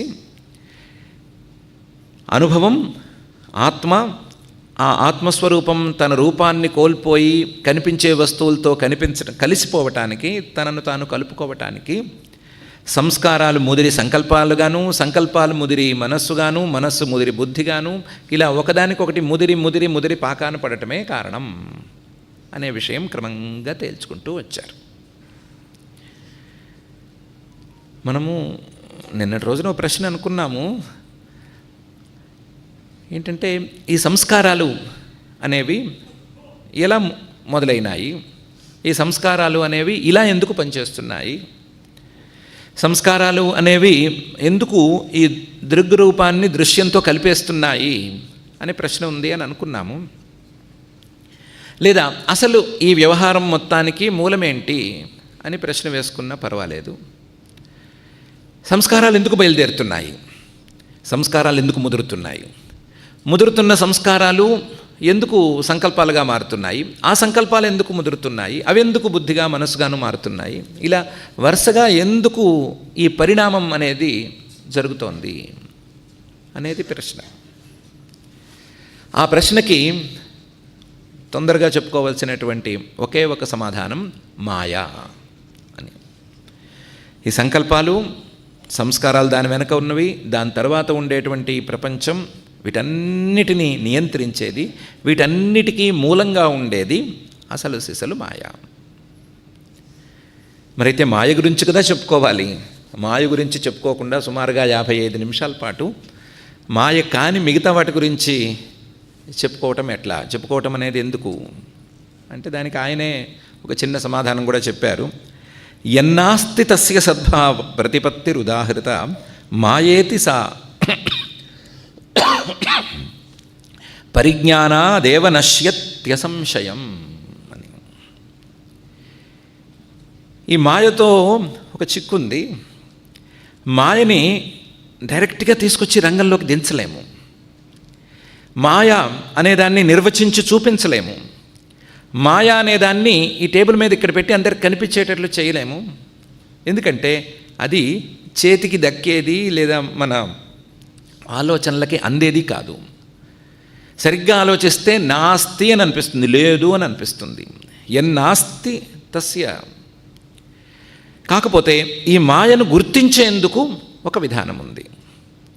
ఏంటంటే ఎక్కడైనా భ్రమ అనేది కలిగితే, ఉన్న వస్తువు ఇంకో రకంగా కనిపించటం కానీ, లేని వస్తువు కనిపించటం కానీ, ఇలాంటి భ్రమ అనేది ఎక్కడైనా కలిగితే ఆ భ్రమ వెనకాల తప్పనిసరిగా మాయ ఉంది అని మాత్రం గుర్తించవచ్చు. అదొక్కటి గుర్తించేందుకు విధానం ఉంది. అది తప్ప మాయకి వేరే ఏ గుర్తింపు విధానము లేదు. మాయకి గుర్తింపు విధానం లేదు సరికదా. ఈ మాయను గనక తవ్వుకుంటూ పోతే, మాయను గురించి తెలుసుకోవాలని పోతే ఎప్పుడో ఉన్నది ఉన్నట్లుగా మాయం కూడా అయిపోతుంది. ఈ మాయే కనిపించకుండా మాయమైపోతుంది. ఒక్కొక్కప్పుడు పోవచ్చు కూడా, ఒక్కొక్కప్పుడు కనిపించకుండా ఉండొచ్చు. కాబట్టి కనిపించకుండా, తాను కనిపించకుండా మనకు కనిపించేటువంటి భ్రమలన్నిటినీ ఏర్పాటు చేసేదే మాయ. అందువల్ల ఎక్కడైనా మాయను గురించి మాట్లాడుకోవాలి అంటే ముందు భ్రమలను గురించి మాట్లాడుకోవాలి. మనకు కనిపించే భ్రమ కారణాలను గురించి మాట్లాడుకుని దానికి మూల కారణం మాయ అని అక్కడ కట్టేసుకోవాలి. అంతకు మించి చేయగలిగింది ఏమీ లేదు అని చెప్పారు ఆయన. ఇంతకు మించి మాయకి వేరే ఉదాహరణ కూడా చెప్పడం కష్టం. మాయకి లక్షణం చెప్పడం కష్టం, మాయకు ఉదాహరణ చెప్పడం కష్టం, మాయని సరిగ్గా నిర్ణయించి నిర్వచించి చూపించడం కష్టం. ఇంతే చెప్పచ్చు. అనుభవ రూపంలో ఉండేటువంటి మాయ అసలు ఈ సంస్కారాలను ఎందుకు రానిచ్చింది, అనుభవ రూపంలో ఉండేటువంటి ఆత్మ సంస్కారాలను ఎందుకు రానిచ్చింది అని అడిగితే మాయ వల్ల అని చెప్పుకోవచ్చు. సంస్కారాలు ముదిరి సంకల్పాలుగా ఎందుకు మారినాయి, మాయ వల్ల. ఆ సంకల్పాలు ముదిరి మనస్సుగా ఎందుకు మారినాయి, మాయ వల్ల. మనస్సు ఇంత ఎందుకు చేస్తోంది, ఎందుకు చూడాలనుకుంటోంది, ఎంత చెప్పినా సరే దాశూర మహర్షి గారి భాషలో ఆత్మవిచారణ చేస్తేనే ఎందుకు పరుగులు పెడుతోంది, ఇదే మాయా ప్రభావం వలన అని ప్రతిదానికి మాయతో లింక్ పెట్టి చెప్పుకోవాల్సిందే తప్ప మాయని ఇదమిత్తంగా నిర్ణయించి చూపించడం కష్టం అని ఆయన చెప్పారు. మామూలుగా అయితే మాయకి ఉదాహరణంగా మనం చెప్పేసుకోవచ్చు, పొగమంచుని చెప్పుకోవచ్చు. కానీ చెప్పుకోవడానికి వీల్లేదు, ఎందుకంటే వశిష్ఠ మహర్షి గారు చెప్పలేదు. వశిష్ఠ మహర్షి గారు చెప్పిన ఉదాహరణలకే అంతూ పొంతూ లేకుండా ఉంటే ఆయన చెప్పనివి కొత్తవి మనం ఉదాహరణలు తెచ్చుకోకూడదు కదా. అందుకని పొగమంచు అనే ఉదాహరణ చెప్పుకోవడం కష్టం. పొగమంచు అనేది ఉంటుంది, పొగమంచు వల్ల చాలా పనులు జరుగుతాయి, చాలా ప్రమాదాలు జరుగుతాయి. కానీ పొగమంచుని ఇదమిత్తంగా నిర్ధారించి చూపించడం కష్టం. దాన్ని ఇలా గంపలో తీసి ఇదో పొగమంచు అని చూపించడం కష్టం. దానివల్ల జరిగే అనర్థాలను గురించి చెప్పుకోవచ్చు, దాన్ని అనుభవించి చూసుకోవచ్చు, ఇంతే తప్ప పొగమంచుని తేల్చలేము. అలాగే ఈ మాయను గురించి కూడా తేల్చలేము. అలా కాదు కూడదు, మాయను గురించి ఎవరైనా తేల్చి చూపించాల్సిందే అని పట్టుపట్టి కూర్చుంటే గాధి మహర్షి గారు పడ్డన్ని కష్టాలు పడవలసి వస్తుంది అని మహర్షి గారు చెప్పారు. గాధి మహర్షి గారు అని ఒక మహర్షి గారు, పెద్ద పేరున్నట్టు లేదు కానీ గాధి మహర్షి అని ఆయన పిలిచారు. గాధి అనే పేరుతో ఇద్దరున్నారు. ఒక ఆయన విశ్వామిత్రుడి తండ్రి, కాకపోతే ఆయన రాజు. ఈయన గాధి మహర్షి అంటున్నాడు కాబట్టి ఈయన మహర్షి, ఈయన వేరు, ఆయన వేరు. ఈయన సామాన్యమైన మానవుడు, లేదా మనకంటే కొంచెం పై స్థాయివాడు, గొప్ప స్థాయివాడేం కాడు. ఈయన ఎక్కడో మగధ దేశంలోనో ఎక్కడో ఒక చోట కూర్చుని, ఏకాంత ప్రదేశంలో కూర్చుని ఒక పూరి గుడిసె వేసుకుని ఆ గుడిసెలో ఉంటూ జాగ్రత్తగా తపస్సు చేసుకుంటూ ఉన్నాడు. తపస్సు మాత్రం కాస్తంత అంది వచ్చింది ఆయనకి. కానీ ఎప్పటికప్పుడు సందేహాలే ఆయన్ని పీడిస్తూ ఉండేవి. ఎప్పుడూ సందేహాలే ఉంటూ ఉండేవి ఆయనకి. ఈ సందేహాలు తీర్చుకోవటం ఎట్లా అని పాపం బాధపడుతూ ఉండేవాడు. బాధపడుతూ ఉంటే సందేహాలకి మూలం మాయ అని ఒకసారి ఆయనకి ఏదో తేలింది. ఈ మాయ గురించి తెలుసుకోవటం ఎట్లా అని కొత్తగా ఆలోచించడం మొదలుపెట్టాడు. మొదలుపెట్టి వాళ్ళు వీళ్ళు ఎందుకు, అందరూ విష్ణుమాయ అంటారు కదా, ఆ శ్రీమన్ మహావిష్ణువునే ప్రత్యక్షం చేసేసుకుని నీ చేతిలో ఏదో మాయ ఉంది కదా, ఆ మాయ ఏంటి, దాని లక్షణం ఏంటి, దాని కథాకమాంశం ఏంటి అని అడిగితే ఆయన తేల్చేస్తాడు కదా, సులభంగా ఇష్యూ క్లోజ్ అయిపోతుంది కదా, నాకు తేలిపోతుంది కదా అని అనుకుని ఆయన తపస్సు మొదలుపెట్టాడు. శ్రీమన్ మహావిష్ణువు ప్రత్యక్షం కావాలి, ఆయన ప్రత్యక్షమైతే ఈయన మాయ గురించి అడగాలి అని అనుకుని తపస్సు మొదలుపెట్టాడు. ఏదో చాలా కాలం పాటు చేశాడు. చాలా కాలం పాటు చేస్తే శ్రీమన్ మహావిష్ణువు ప్రత్యక్షమయ్యాడు. ప్రత్యక్షమైతే ఈయన ఏం కావాలి అని అడుగుతారు కదా, ఏం కావాలంటే ఓ ప్రశ్న వేశాడు. మాయామిమాం త్వద్రచితాం భగవన్ పారమార్థికీం ద్రష్టుమిచ్ఛామి సంసార నామ్నీం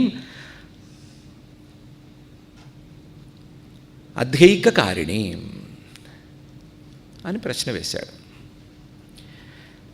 ఓ దేవా, త్వద్రచితాం మాయాం, నీ చేతుల్లో మాయ ఉంటుంది అంటారు, మాయని మొత్తం నువ్వే గుప్పిట్లో ఉంచుకున్నావు అంటారు కదా, మొత్తం ఈ సంసారం ఈ జగత్తుని చేసింది మాయే అంటారు కదా, ఈ మాయను గురించి నేను తెలుసుకోవాలనుకుంటున్నాను, అసలు మాయని కళ్ళారా చూడదలుచుకున్నాను, ద్రష్టుమిచ్చామి, మాయను చూడాలనుకుంటున్నాను, కాబట్టి నాకు ఆ మాయను చూపించు అని అడిగాడు. పాపం విష్ణుమూర్తి కూడా ఈ ప్రశ్న వేసినవాడు ఇంతవరకు ఈ భూగోళంలో లేడు. మాయను దాటించు అని అడిగిన మహానుభావులు ఉన్నారే కానీ మాయను చూపించు అని అన్నవాడు లేడు. ఈయన పాపం ఇరుక్కున్నాడు, అడిగితే ఆయన కొంచెం ఇది చేసుకుని, ఇమాం ద్రక్ష్యసి మాయాం త్వం తతస్త్యక్ష్యసి చేత్యజ ఉక్త్వా యథావద్ అదృశ్యత్వం గంధర్వమివ పత్తనం. ఆయన తేరుకున్నాడు, శ్రీమన్ మహావిష్ణువు తేరుకుని మాయే కదా కనిపిస్తుందిలే, నువ్వు అనుకున్నట్టుగానే మాయను చూస్తావులేపో అన్నాడు.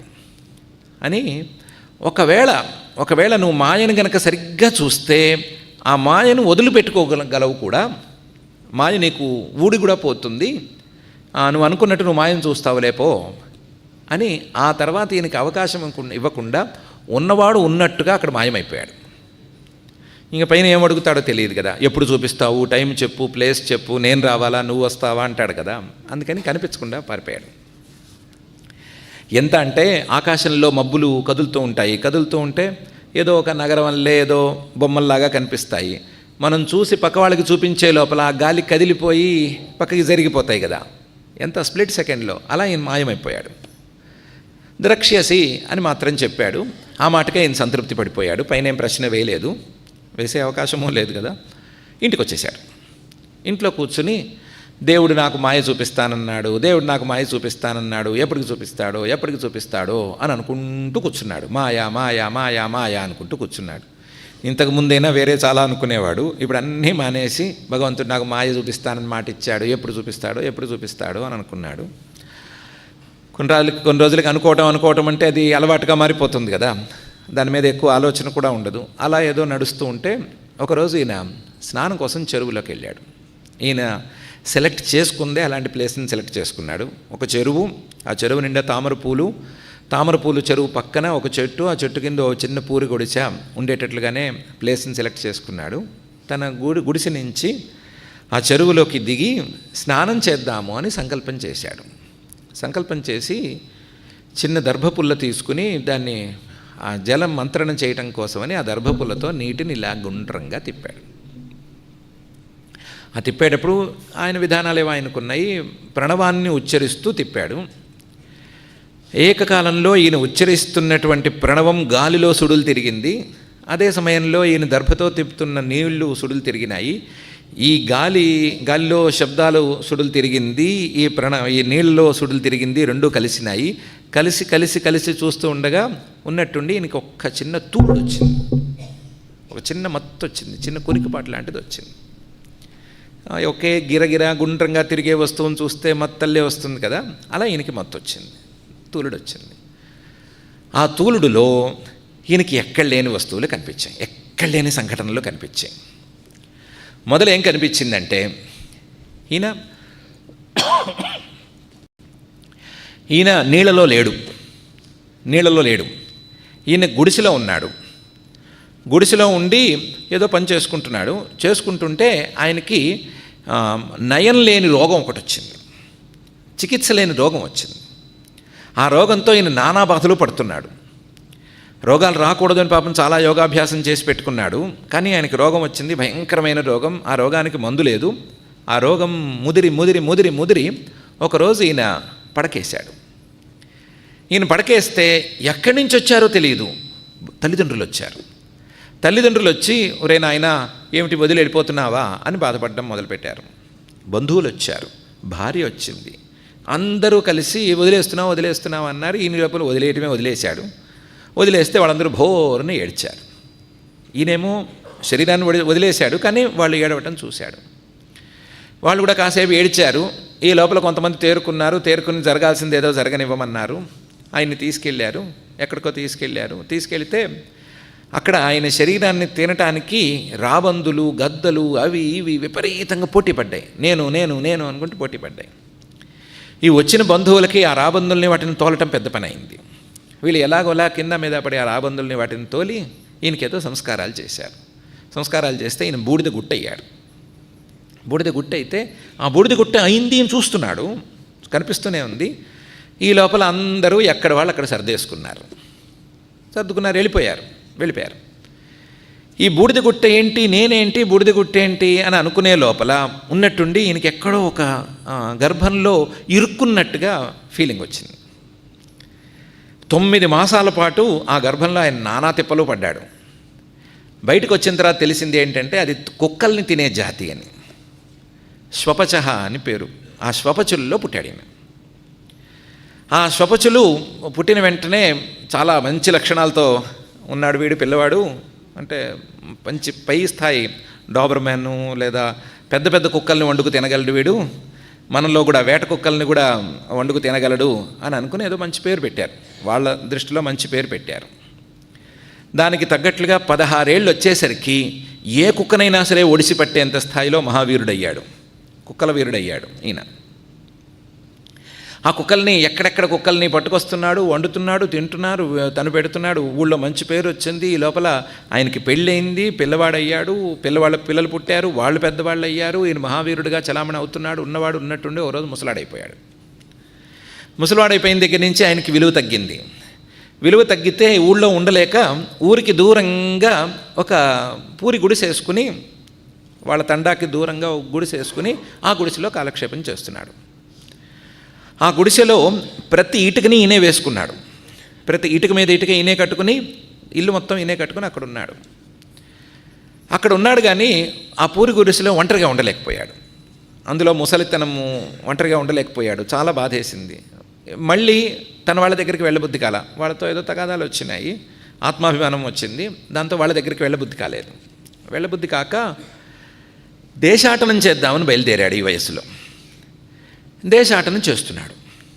దేశాటన బాగానే ఉంది. బాగుంటుంటే ఒక కీరదేశం అని ఒక దేశంట, ఆ దేశానికి వెళ్ళాడు.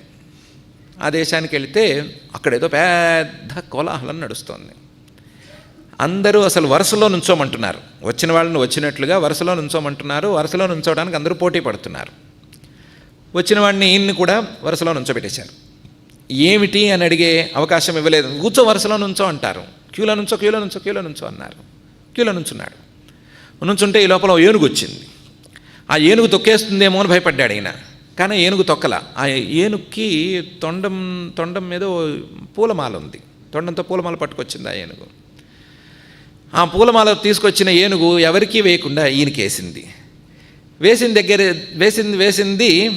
వేసినట్టుగానే చుట్టుపక్కల ఉన్న వాళ్ళు ఈయన్ని భుజాల మీదకి ఎత్తేశారు. మహారాజు గారికి జై అన్నారు. ఏమిట్రా గోల ఏంట్రా అని అడిగాడు ఈయన. అడిగితే ఏం లేదు, మా రాజుగారు కాలం చేశారు, ఆయనకి సంతతి లేదు, అందువల్ల మా రాజ్యపు ఆచారం ప్రకారం ఏనుగుకి దండ ఇచ్చాము, ఆ ఏనుగు దండ ఎవరి మెడలో పెడితే వాడే మహారాజు అన్నారు. ఓహో, నేను ఇప్పుడు మహారాజును కామోస్ అనుకున్నాడు. ఈ మహానుభావుడిని తీసుకెళ్ళి అక్కడ ప్యాలెస్లో కూర్చోబెట్టారు. అక్కడ కొంతకాలం కొత్త సాగింది. ఓ సేవకులు, ఓ గోల. ప్యాలెస్లో జరిగే తంతువులు వేరు. మొహం కడుక్కోనివ్వరు. మొహం కడుక్కోవడం అంటే మొహం కడుక్కోవడం కాదు, పళ్ళు కూడా తోముకోనివ్వరు. ఎవడో ఒకడు పుల్ల తీసుకొచ్చి వాడే గీకేస్తాడు. నాలుగు గీసుకొనివ్వరు, వాళ్ళే గీస్తారు. దానికి సేవ అని పేరు. రకరకాల సేవలు, కాదన్నా కొన్ని సేవలు చేస్తారు. అందులో హక్కులు. ఓ గోలగోలగా ఉంది. ఆ కొత్తదనం అంతా అలవాటు అయ్యేసరికి 8 ఏళ్ళు పట్టింది. 8 ఏళ్ల తర్వాత బోరు కొట్టింది. ఈ ముసలి మహారాజు గారికి బోరు కొట్టింది. బోరు కొట్టి, ఏది ఏమైనా సరే మనం తండాలో బతికిందే బతుకు, ఈ రాజ్యంలో ఏముంది, ఎంతసేపటికి వాడు చెప్పినట్టు వినాలి, వాడు ఏదో కప్పుకోమంటాడు కప్పుకోవాలి, ఓ చోట కూర్చోమంటాడు, నెత్తి మీద బరువు, చేతులకు బరువు, కాళ్ళకు బరువు, కడియాలంటాడు, కంకణాలంటాడు, ఓ సోదిగా ఉంది. ఇలా కాదు, ఒక్కసారి మనలా మనం ఉందామని అనుకుని బట్టలన్నీ విప్పేసి మొలకు చిన్న తుండుగుడ్డ కట్టుకుని ఒక్కసారి హాయిగా ఒళ్ళు విరుచుకుని అబ్బా అని అనుకుని ఒళ్ళంతా గీక్కుని, అదొక మేనరిజం ఉంటుంది కదా, అదంతా గీక్కుని బయటకు వచ్చాడు. ఈయన కిరీటం పక్కన పారేస్తే ఎవరు గుర్తు కూడా పట్టలేదు వాళ్ళు అక్కడ. ఆ 8 ఏళ్ళు అయినా సరే ఎవరు గుర్తుపట్ల. బయటకు వచ్చేసాడు. బయటకు వచ్చి ఫ్రీగా రాజ్యంలో తిరుగుతున్నాడు. తిరుగుతుంటే దూరంగా ఎవరో తమ తండా వాళ్ళు పాడుతున్నట్లు లీలగా వినిపించింది. ప్రాణం లేచొచ్చింది. ఆహా, ఎన్ని రోజులైంది ఇంత సొంపైన పాట విని. రోజు గోల, వీణలు అంటారు, వైలిన్లు అంటారు, ఆ కచేరీలు అంటారు, ఈ కచేరీలు అంటారు. గోల ఎందుకు కొడతారో తెలియదు, తొడ మీద కొట్టుకుంటూనే ఉంటారు. ఆ తొడ వాచిపోయేట్టుగా కొట్టుకుంటారు. ఎందుకు కొట్టుకుంటారో అర్థం కాదు. మన పాట, ఇంపైన పాట వినిపించింది అని ఆయనకి ప్రాణం లేచొచ్చింది. ప్రాణం లేచొచ్చి అటు వెళ్ళాడు. వెళితే నిజంగానే వీళ్ళ తండా వాళ్ళు తప్ప తాగి పాడుకుంటున్నారు. అగ్గి వెలిగించుకుని దాని చుట్టూ తిరుగుతూ తప్ప తాగి పాడుకుంటున్నారు. ఎప్పుడు వెళ్ళాడో తెలియదు. వాళ్ళలో కలిసిపోయి వాళ్ళతో పాటు ఈయన కూడా పాడుతున్నాడు. వాళ్ళ గొంతులతో ఈయన గొంతు కూడా కలిసింది. కొత్త గొంతు వచ్చింది అంటే అని వాళ్ళు ఒకసారి చూశారు. చూసేసరికి మనవాడు అని తేలింది. అందులో ఫుల్ యూనిఫామ్లో ఉన్నాడు కదా, అందుకని కనిపెట్టేశారు వాళ్ళు. రాజ్యంలో ఉన్న వాళ్ళు కనిపెట్టలేదు, కానీ వాళ్ళు కనిపెట్టారు. కనిపెట్టి, ఒరే కడంజా, ఎక్కడ ఉన్నావురా ఇంతకాలం, కనిపించకుండా పోయావేంటి అని అడిగారు. కటంజా అని పిలవంగానే ఈయనకి అసలు ఎక్కడో మనసంతా తేలిపోయినట్టు అనిపించింది. ఇప్పుడు చిన్నప్పుడు తల్లిదండ్రులు పెట్టిన పేరు, 80 ఏళ్ల పాటు అనుభవించిన పేరు, మధ్యలో 8 రోజుల పాటు అసహ్యంగా మహారాజా మహారాజా మహారాజా అని సోది గోల, ఒకటే గోల. ఒకడొచ్చి రాజన్ అని పిలుస్తాడు, ఇంకోటి మహారాజా అని పిలుస్తాడు, ఇంకోటి చక్రవర్తి నువ్వు అంటాడు. అసలు పేరు పెట్టి పిలవరు అని ఒకసారి కటంజా అని పిలవంగానే సంతోషించి, నేనే కటంజుని, మనవాడు వాడెలా ఉన్నాడు, వీడిలా ఉన్నాడు, వాడు కుక్కలను పడుతున్నాడా, వీడు సరిగ్గా పడుతున్నాడా లేదా, వాడి కుక్కలు పట్టడం వచ్చిందా రాదా అని మొత్తం కుశల ప్రశ్నలు వేస్తున్నాడు. వేస్తుంటే ఆ చుట్టుపక్కల ఇళ్ళ వాళ్ళందరూ ఒకసారి చూశారు. ఈ పాటలేంటి, ఈ కటంజుడేంటి, ఈవిడేంటి అని చూశారు. చూసి ఆ చుట్టుపక్కల ఇళ్ళ వాళ్ళు ఎవరు అంటే వాళ్ళ మంత్రుల ఇళ్ళ మధ్యలో వీధులు పెద్దగా ఉండేసరికి అక్కడ ఒక చోట అగ్గి వేసుకున్నారు. ఎవరు పట్టించుకోలేదు. చుట్టూ తిరుగుతూ తప్ప తాగి వాళ్ళు పాడుకుంటుంటే ఈయన కూడా చేరాడు. ఆ మంత్రులందరూ ఏంటి గోల అని చూశారు. చూసి మహారాజు అని కనిపెట్టారు. ఇంతకీ వాళ్ళ మహారాజు ఎవరు అంటే 80 ఏళ్ల పాటు చాలా పవిత్రంగా కుక్కలు కాల్చుకు తిన్నవాడు తేలింది వాళ్ళకి. ఆ మంత్రులందరూ చాలా ప్రామాణికులు, చాలా నైష్ఠికులు, చాలా గొప్పవాళ్ళు. ఒక్కొక్కళ్ళు ధర్మశాస్త్రానికి నీతిశాస్త్రానికి కట్టుబడి పనిచేసేవాళ్ళు. వాళ్ళు ఈ పరిణామాన్ని తట్టుకోలేకపోయారు. ఇంతకాలం మనం కుక్కలు తినేవాడికి సేవలు చేశామా అని అనుకున్నారు వాళ్ళు. ఈయనవేం పట్టించుకోలేదు. పట్టించుకోకుండానే కొంచెంసేపు వీళ్ళతో తిరిగి, నాకు టైం అయిందిరా, వెళ్ళాలి, వెళ్ళకపోతే వెతుకుతారు అని చెప్పి మళ్ళీ రాజప్రాసాదానికి వచ్చాడు. ఆయన రాజప్రసాదానికి వచ్చేసరికి వార్త బయటికి పొక్కేసింది. అప్పటికే వార్త మొత్తం ఇదైపోయింది, ప్రసరించింది. దాంతో సేవకులతో సహా అందరూ కూడా చీకొట్టారు ఈయన్ని. సేవకులు ఈయన్ని చీకొట్టారు, మంత్రులు ఈయన్ని చీకొట్టుకోలేదు. వాళ్ళని వాళ్ళు చీకొట్టుకున్నారు. మన వివేకం ఏమైపోయింది, మన కర్మ ఏమైపోయింది, మనం ఎంత చక్కగా ధార్మికంగా ఇంతకాలం జీవితం గడిపాము, ఇప్పుడేంటి కుక్కలు తినేవాడికి సేవలు చేయటం ఏంటి, చాలే అధవ జీవితం ఇంతటితో అని అనుకున్నారు. అందరూ మూకుమ్మడి ఆత్మహత్యలకి పాల్పడ్డారు. మూకుమ్మడి అంటే మూకుమ్మడి, ఒక పెద్ద అగ్గి వెలిగించారు. అగ్గి వెలిగించి ఒక్కొక్క మంత్రి రావటం, చిచి నా బతుకు చిచి అంటాం, అందులో దూకుతూ ఉండటం.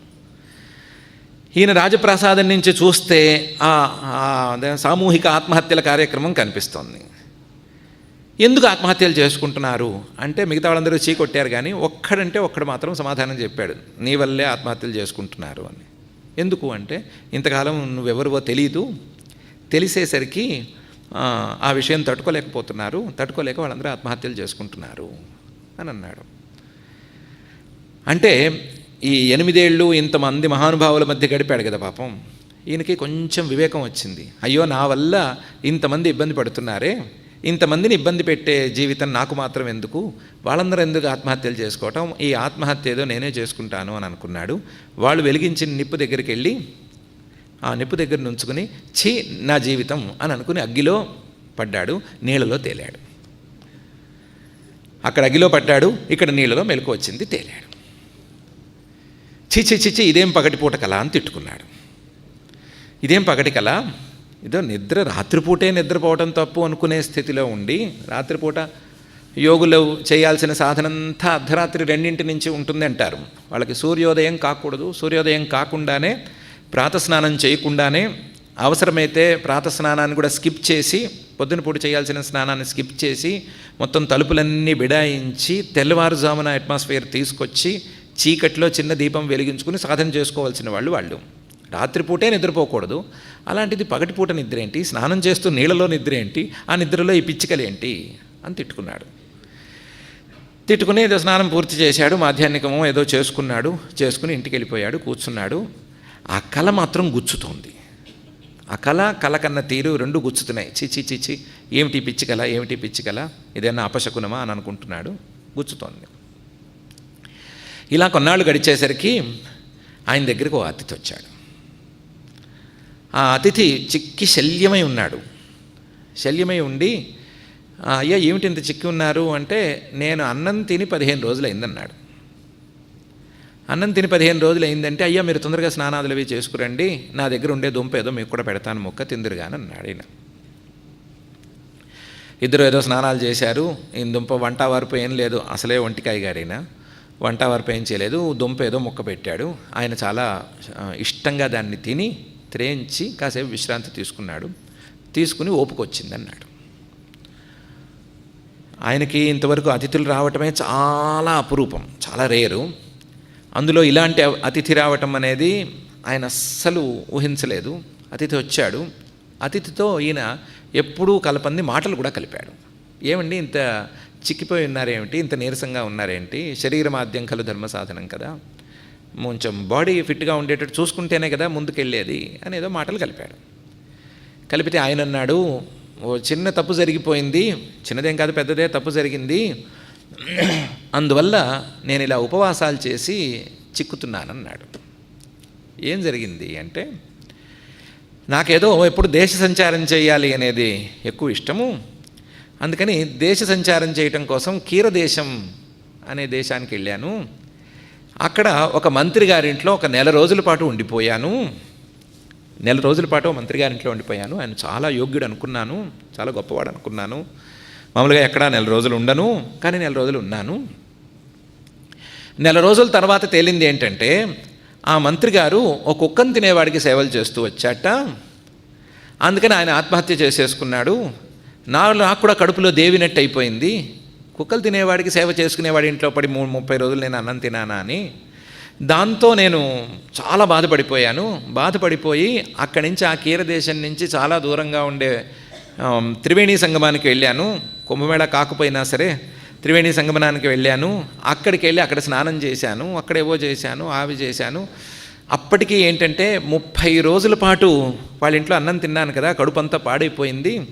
ఆహార శుద్ధౌ సత్వశుద్ధౌ దృఢామతి అని ఉపనిషద్వాక్యం. అందుకని నాకు ఆహార శుద్ధి లేదు అని భయం వేసి చాంద్రాయణ వ్రతం మొదలుపెట్టాను. చాంద్రాయణ వ్రతం అంటే శుక్ల పాడ్యమి, అంటే అమావాస్య వెళ్ళిన పాడ్యమి రోజు 1 ముద్ద, తర్వాత రోజు 2 ముద్దలు, తర్వాత రోజు 3 ముద్దలు, సేమ్ సైజులో ఉండేవి.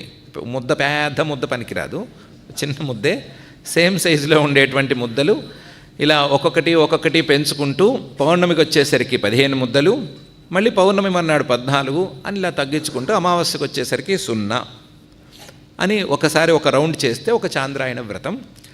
ఆ చాంద్రాయణ వ్రతం చేస్తున్నాను. ఇప్పటికి 3 రౌండ్లు అయినాయి.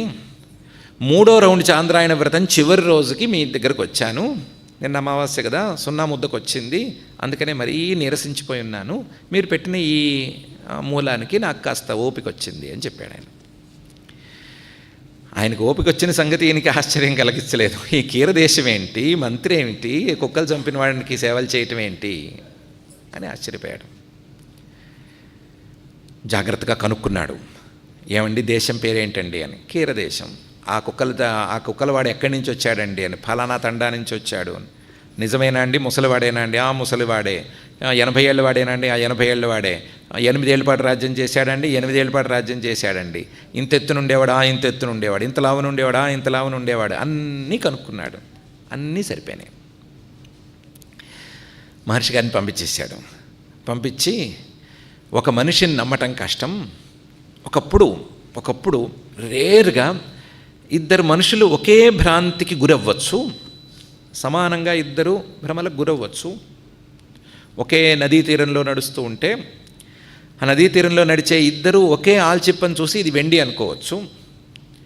ఆడుకునే 2 పిల్లలు ఆటలాడుకునే సమయంలో ఇసుకగూళ్ళు కట్టుకున్నప్పుడు 2 ఇది బెడ్రూము, ఇది ఇంకోటి, ఇది పూజా గది అని పేర్లు ఒప్పుకోవచ్చు. యాదృచ్ఛికంగా జరగచ్చు. అలా మా ఇద్దరికి ఏమైనా యాదృచ్ఛికంగా భ్రమలు కలిసినాయేమో, మనం ఎంక్వైరీ చేసుకోవాలి అని అనుకున్నాడు. ఎంక్వైరీ చేయడం కోసం పనులన్నీ మానేసి, ఈ దర్భలు, కట్టలు, ఈ పూరి గొడిస, దీనికి తాళం కూడా వేయకుండా అన్నీ ఇక్కడ పారేసి వెళ్ళాడు. ఆ తండాకి వెళ్ళాడు. వెళితే అక్కడ తండాకి దూరంగా ఒక ఇల్లు కనిపించింది. ముందు అక్కడికి వెళ్ళాడు. అక్కడికి వెళ్ళి చూస్తే ఎవరో కొంతకాలం నివాసం ఉండి వదిలేసిన దాఖలాలు కనిపిస్తున్నాయి. గోడలు కాస్త పాత పడిపోవటం, లేదా మట్టి రాలిపోవటం. అది మట్టి గోడలు కాబట్టి మట్టి కాస్త రాలిపోయి ఉండటం, దానికి ఏదో ఎవరు ఊడవటం లాంటివి చేయకుండా ఉండటం, ఒకే మనిషి నివాసం ఉన్నట్లు కనిపించటం లాంటి ఆనవాళ్ళు కనిపిస్తున్నాయి. ఆ ఆనవాళ్ళు చూసే ఈయన సగం కంగు తిన్నాడు.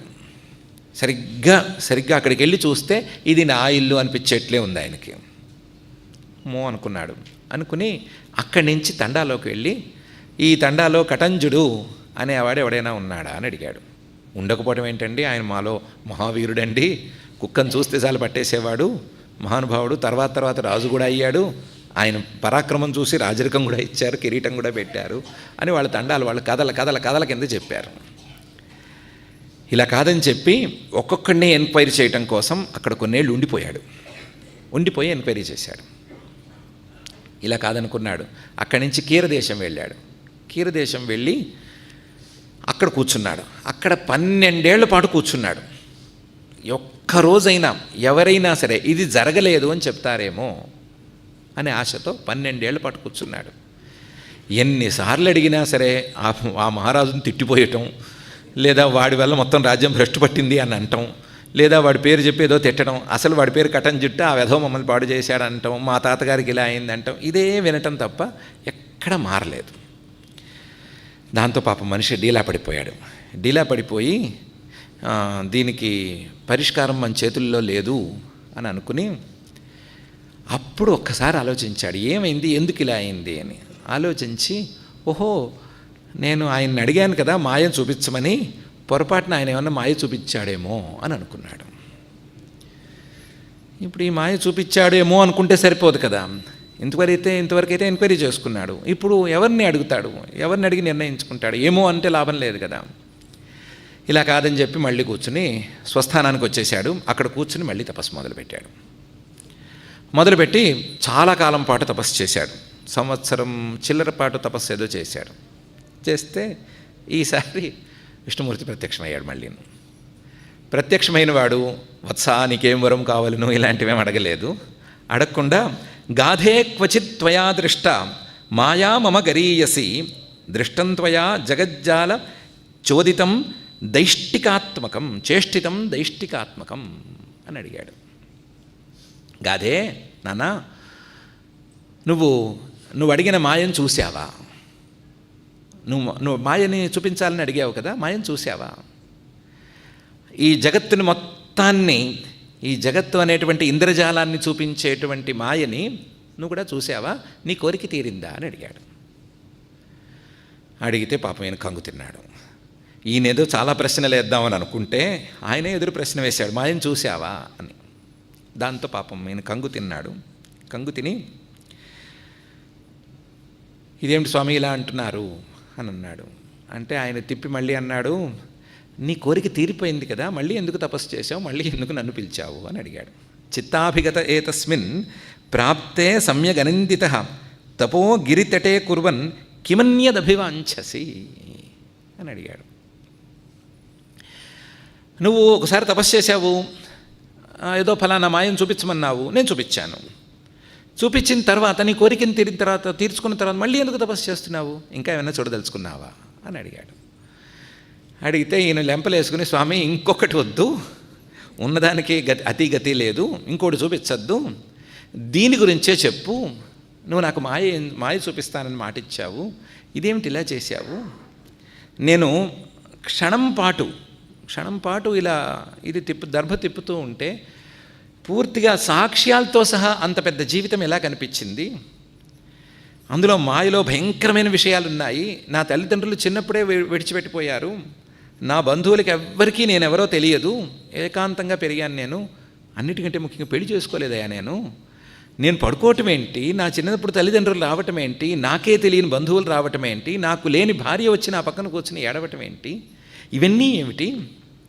పోతే ఏదో అనుకోవచ్చు, ఎవరు చూడలేదనుకోవచ్చు, ఆ కుక్కల తండాలో నన్ను పుట్టించడం ఏంటి, ఆ కుక్కల తండా తర్వాత మహారాజు అవటం ఏంటి, వాళ్ళు చీదరించుకోవటం ఏంటి, వాళ్ళు ప్రాణాలే వదులుకోవటం ఏంటి, ఇదంతా నాకేం అర్థం కావట్లేదు. ఇందులో ఎక్కడా కుదురు కనిపించటం లేదు నాకు అని అడిగాడు. అడిగితే ఆయన విష్ణుమూర్తి ఏదో కాస్తంత సమాధానం చెప్పాడు, కొంతమేరకు సమాధానం చెప్పాడు. ఆ సమాధానంలో కూడా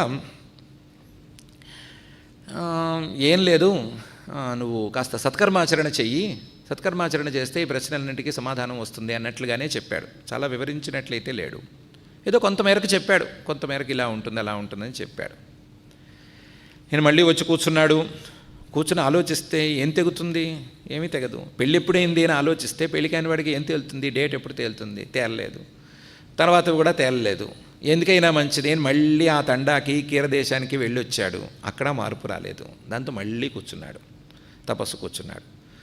మళ్ళీ యథాప్రకారం అయ్యవారు ప్రత్యక్షం అయ్యేసరికి, స్వామి ఈసారి నువ్వు పారిపోవద్దు, నన్ను ప్రశ్నలు వేయొద్దు, నేను ప్రశ్నలు వేస్తాను, సమాధానం చెప్పన్నాడు ఈయన. వెంటనే పారిపోవద్దు, మొదటిసారేమో మాయమైపోయావు, రెండోసారేమో నేను అడగకుండా నువ్వు అడిగావు, ఈసారి అలా చేయొద్దు, నేను ప్రశ్నలు వేస్తాను, ఆ ప్రశ్నలకి సమాధానం చెప్పి నన్ను కన్విన్స్ చేసి అప్పుడు వెళ్ళు, అంతవరకు వెళ్ళొద్దన్నాడు. ఒప్పుకున్నాడు ఆయన. ఒప్పుకుని ప్రశ్నలు వేయమన్నాడు. వేస్తే ఆయన కొన్ని ప్రశ్నలు వేశాడు. ముందుగా, తదుత్తిష్ట నిజం కర్మ కుర్వన్ తిష్టోపశాంతధీ న స్వకర్మ వినాశ్రేయ ప్రాప్నువంతీహ మానవా అని నేను చెప్పాను కదా. స్వకర్మ చెయ్యి, స్వకర్మానుష్ఠానం చెయ్యి, తపస్సు చెయ్యి, తపస్సు లేనిదే మానవులకు సిద్ధి లేదు అని చెప్పాను కదా. ఆ మాట ప్రకారమే కదా నువ్వు తపస్సు చేశావు, స్వకర్మాచరణ చేసుకుంటూ తపస్సు చేశావు కదా. అందుకని నువ్వు అన్నమాట నేను ఒప్పుకుంటున్నాను. నువ్వు ఎన్ని ప్రశ్నలు వేస్తే అన్ని ప్రశ్నలకి సమాధానం చెప్తాను, కూర్చోమన్నాడు. కూర్చోమంటే ఈయన ప్రశ్నలు వేశాడు. విష్ణుమూర్తి అడిగాడు, ఇందులో నీకు ఇబ్బంది పెట్టే అంశమే ఉందో చెప్పు నాకు అని. ఏమి ఇబ్బంది పెట్టుతోంది నిన్ను అంటే ఈయన అన్నాడు, నాకు పెళ్లి కాలేదు కదా, పెళ్ళి అయిందని నేను ఇలా చూశాను. నేను ఒక తల్లి గర్భంలో నుంచి పుట్టి పెరిగి పెద్దవాడినయ్యి మహారాజునయ్యి అగ్గిలో దూకేంత కాలం ఆ స్నానం చేసేటప్పుడు లేదు కదా. అంత తక్కువ సమయంలో ఇంత ఇలా జరిగింది. దేనికైనా సరే ఆ టైం పీరియడ్ ఉండాలి కదా, అది టైం లేకుండా ఇలా జరిగింది. ఇదే 80 ఏళ్ల పాటు జరిగి ఉండి ఉంటే నమ్ముదును, జరగలేదు కదా. ఆ తిప్పి ఆ సుడిగుండాలు ఆగిపోయేంత లోపలే కదా. ఆ కునుకు ఎంత ఉంటుంది, నీళ్లలో నుంచున్న వాడికి ఎంతసేపు ఉంటుంది కునుకు, ముందుకు తూలితే కునుకు ఆగిపోతుంది. అంత తక్కువ సమయంలో ఇంత పెద్ద అనుభవం ఎక్కడి నుంచి వచ్చింది అని అడిగాడు. విష్ణుమూర్తి ఇన్ని నానా తంటాలు పెట్టాడు, చాలా పెట్టాడు, రకరకాల సమాధానాలు చెప్పాడు. ఇదన్నాడు, అదన్నాడు, అవన్నాడు, ఇవన్నాడు, చాలా రకాలుగా చెప్పాడు. ఈయన ప్రశ్నలను అన్నిటినీ తిప్పికొట్టాడు. నీ ప్రశ్న బాలేదన్నాడు, ఎంతసేపటికి నీ ప్రశ్న బాలేదంటాడు. అసలు ఈ సమయాన్ని నువ్వు ఎలా నిర్ధారిస్తావు అని అడిగాడు. సమయం తక్కువ ఎక్కువ అనే సంగతి నువ్వెలా నిర్ధారిస్తావు అని అడిగాడు. సమయాన్ని నిర్ధారించడానికి నీ దగ్గర ఉండే కొలబద్ద ఏంటి అని అడిగాడు. ఈయన ఏదో చెప్తే ఆ కొలబద్దలు ఒప్పుకొని పొమ్మన్నాడు. ఆ కొలబద్దలు నువ్వు పెట్టుకున్నది, నువ్వు పెట్టుకున్న కొలబద్దల ప్రకారమే సృష్టి ఎక్కడైనా నడుస్తుందా? నువ్వేదో 1 సెకండ్ అంటే ఏదో ముళ్ళు ఎక్కడి నుంచి అక్కడికి రావాలి అని పెట్టుకుంటే దాని ప్రకారమే సృష్టి అంతా నడవాలా ఏంటి? అదేం నడవదు. అలా ఏం కాదన్నాడు. అసలు అఖండ కాలం ఒకటి ఉందన్నాడు. అఖండ కాలం పరమాత్మ రూపమే అన్నాడు. కాలము అసలు కాలానికి సంబంధించిన ప్రశ్న వేయొద్దు పో అన్నాడు. ఈ కాలం ఆ కాలం ఒకటే అన్నాడు. ఈ కాలంలో ఉండేటువంటి మార్పులు నువ్వు చేసుకున్నంత మాత్రాన మారిపోవో, చాలా తిప్పలు పెట్టాడు. ఈయన మాత్రం ఓపిక ప్రశ్నలు వేసుకుంటూనే వచ్చాడు. వేగా ఒక చోట ఆపాడు. పాపం విష్ణుమూర్తి కూడా ఈయన మీద జాలిపడ్డాడేమో, ఆపాడు. ఆపి ఏం చెప్పాడంటే, ఏం లేదయ్యా, నీ మనసులో అనంతమైన సంస్కారాలు ఏర్పడున్నాయి. అనంతమైన సంస్కారాలు లెక్కలేవు. అందులో పెళ్లి చేసుకున్న సంస్కారాలు కొన్ని, తల్లిదండ్రులతో ఉన్న సంస్కారాలు కొన్ని, లేదా బంధువులతో బాగా ఉన్నటువంటి సంస్కారాలు కొన్ని, కుక్కర్ని వండుకు తిన్న సంస్కారాలు కొన్ని, మహారాజుగా ఉన్న సంస్కారాలు కొన్ని, ఈ రెండింటినీ కలుపుకున్న సంస్కారాలు కొన్ని, ఇలా సంస్కారాలన్నీ ఉన్నాయి. ఆ సంస్కారాలన్నీ ఎప్పటికప్పుడు విడివిడిగా పనిచేసేవి. ఎప్పటికప్పుడు విడిగా పనిచేసి ఏ టైంకి ఆ టైము ఆయా జ్ఞానాలని తెచ్చిపెట్టేవి. నీ విషయంలో ఇప్పుడు ఏం జరిగింది అంటే అవన్నీ ఏకకాలంలో నీ మీద దాడి చేసినాయి. ఏకకాలంలో దాడి చేసేసేసరికి నీకు ఏకకాలంలో ఇవన్నీ ఒక్కసారి అనుభవంలోకి వచ్చినాయి.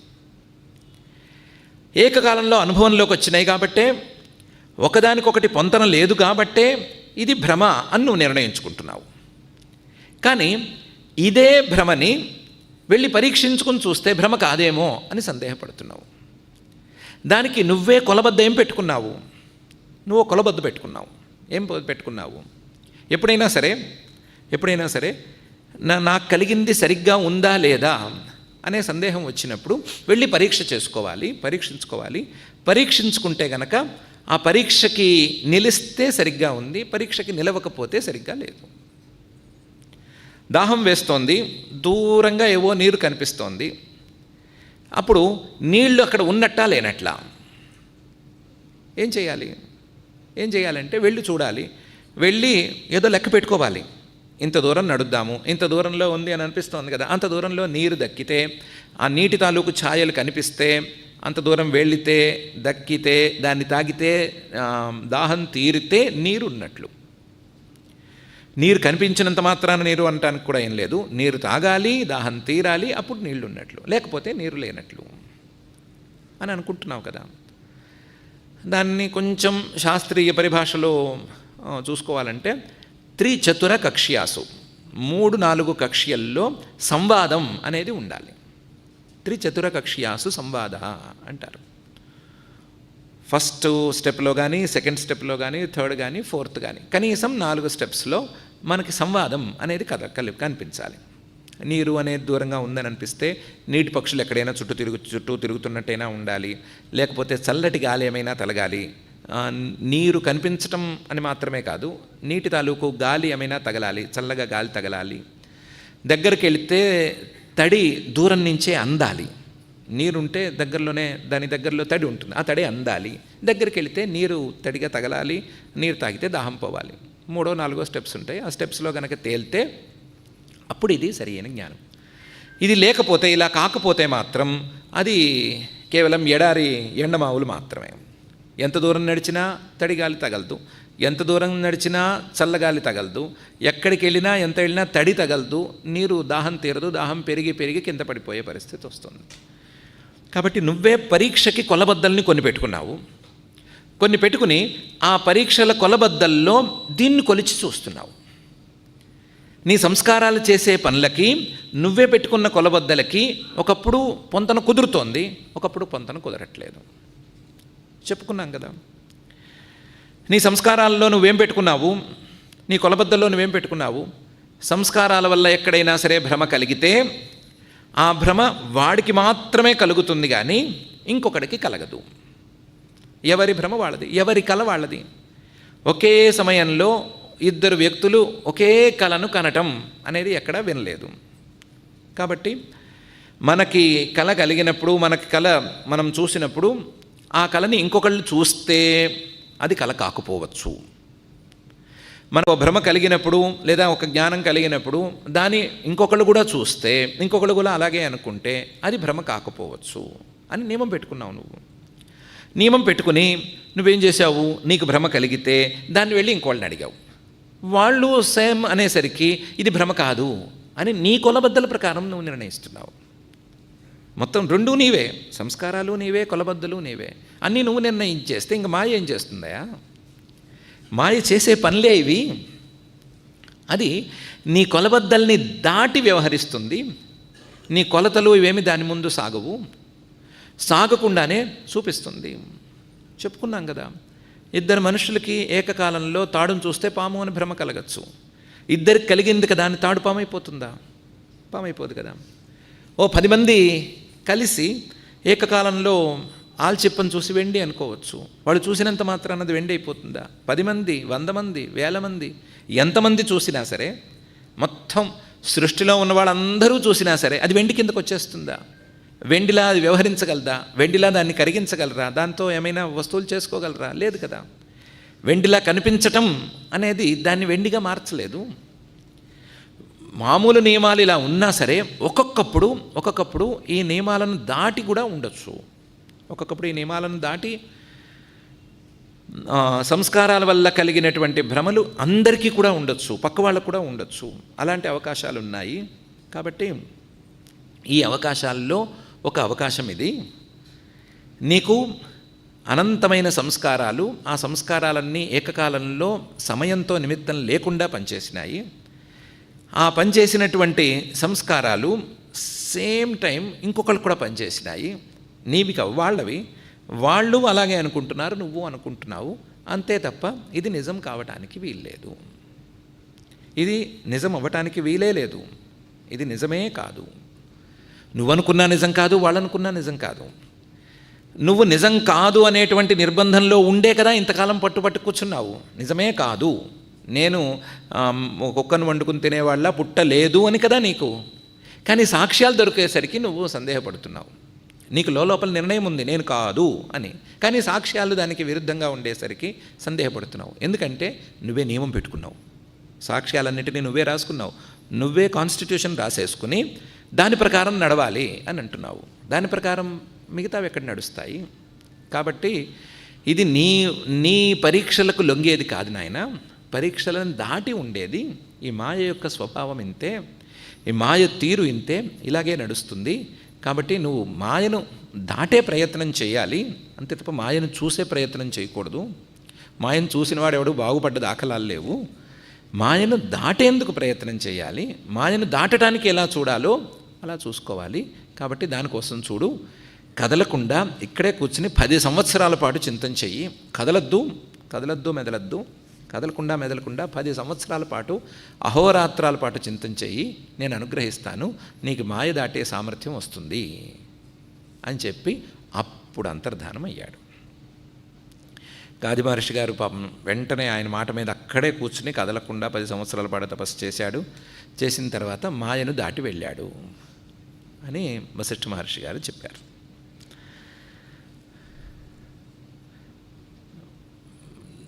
స్టోరీ బాగుంది, అందులో ట్విస్టులు చాలా బాగున్నాయి, మనకి బాగుంది.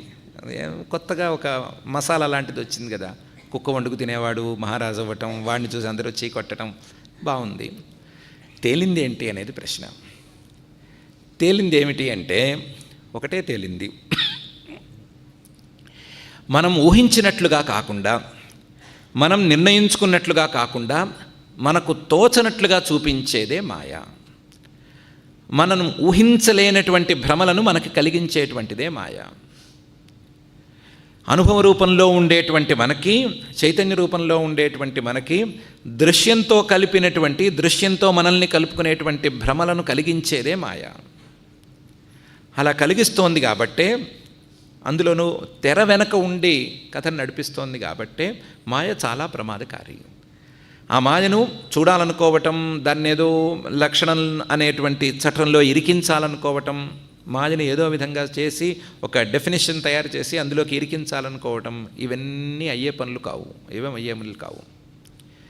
మాయను దాటటం ఎట్లా అనేటువంటి ఆలోచన ఒక్కటే అయ్యే పని, అదొక్కటే సరిగ్గా జరిగే పని, మిగతావేవి జరగని పనులు అని తేలింది.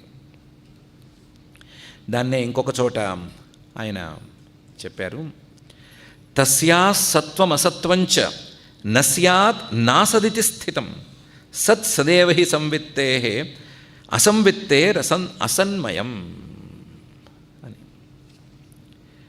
మామూలుగా మనం లక్షణాలు, డెఫినేషన్స్ కావాలని కోరుకుంటాం కదా ప్రతిదానికి. ఆ డిఫైన్ చేసేటప్పుడు బేసిక్గా చేసే డెఫినేషన్స్ ఎలా ఉంటాయి అంటే, ఉందా లేదా తేల్చి చెప్పండి అన్నట్లు చెప్తుంటాయి. కానీ ఈ మాయను గురించి చెప్పుకునేటప్పుడు మాత్రం అది ఉంది అని చెప్పలేము, లేదని చెప్పలేము. ఉంది అని చెప్తే ఒక తంట, లేదని చెప్తే ఇంకొక తంట. ఉంది అని చెప్తే దాన్ని దాటడం, దాన్ని ఖాళీ చేయడం ఎవరి వల్ల అవ్వదు అని తేలినట్లు అవుతుంది. లేదు అని చెప్తే, లేదనే మాట గట్టిగా చెప్పేస్తే, లేకపోతే ఎవరు ఈ భ్రమలన్నీ తెస్తున్నారు అనే ప్రశ్నకి సమాధానం రాదు. అనుభవ రూపంలో ఉండవలసిన ఆత్మ దృశ్యంతో ఎందుకు కలుపుకున్నాడు? నేను చేతులను చూస్తున్నాను అనవలసినటువంటి మనిషి నేను నా చేతులను చూస్తున్నాను అని ఎందుకు అంటున్నాడు? ఈ ప్రశ్నకి సమాధానం ఏం చేసినా రాదు, ఎంత చెప్పినా రాదు. కాబట్టి లేదంటానికి వీలు లేదు. ఉంది అని చెప్తే, ఉంది అంటే ఆత్మలాగా 3 కాలాల్లోనూ ఉంది అని ఒప్పుకుంటే దానికి కూడా వినాశం లేదు అని ఒప్పుకోవాల్సి వస్తుంది. సత్యేన్ నబాధ్యేత అసత్యేన్ నప్రతీయేత. ఈ 2 చిక్కుల్ని భరించడం ఎవరి వల్ల కాదు. పోనీ ఇలా కాదు, అది సత్తు అసత్తు అని చెప్దామా? అలా చెప్పడానికి వీల్లేదు. లక్షణాలు వాటి తీరులా ఒప్పుకోవు. వేడిగా ఉంది అని ఒకదాని లక్షణం, చల్లగా ఉంది అని ఇంకొక దాని లక్షణం. వేడిగాను చల్లగాను ఉంటుంది అంటే అది ఏమి లక్షణం? ఏడిచినట్టుండే లక్షణం అది. అలాంటి లక్షణాలు రావు. విరుద్ధమైన 2 భావాలని కలిపి లక్షణం చేయటం అనేది జరిగే పని కాదు. వేడిగా ఉందా తేల్చాలి, చల్లగా ఉందా తేల్చాలి. 2 కలిసి ఉంటాయి అంటే అర్థం ఏంటి? ఒకప్పుడు వేడిగాను ఒకప్పుడు చల్లగాను ఉంటుందంటే అర్థం ఏముంటుంది? కాబట్టి అది కూడా లక్షణం కాదు. ఒకవేళ లక్షణం అనే చట్రంలో ఇరికించాలంటే ఉందని చెప్పలేము, లేదని చెప్పలేము, ఒక నిర్వచనం అనేది చేయలేము అని చెప్పుకోవచ్చు. అనిర్వచనీయం అని చెప్పుకుంటే చెప్పుకోవచ్చు, అంతకు మించి మాత్రం చెప్పుకోలేము. కానీ దాని పని మాత్రం కనిపిస్తోంది, అది కర్మ. దాని తాలూకు ప్రభావం బలంగా కనిపిస్తోంది. దాన్ని మాత్రం కాదనలేకపోతున్నాము. ఈ మాయ అనేటువంటి విషయంలో ఇది కష్టం అని మహర్షి గారు చెప్పారు. దాన్ని ఇంకొంచెం ఇంకా లోతుకు వెళ్ళి ఆయన ఏం చెప్పారంటే, అసలు గాది మహర్షిలాగా ఎవరు మాయను చూడాలని కానీ, అసలు మాయ ఎక్కడి నుంచి పుట్టుకొస్తోంది అని కానీ ప్రశ్న వేసుకోకూడదు, అలాంటి ప్రయత్నం చేసుకోకూడదు, చాలా నష్టపోతారు అని. చాలా ఫేమస్ డైలాగ్ ఇది.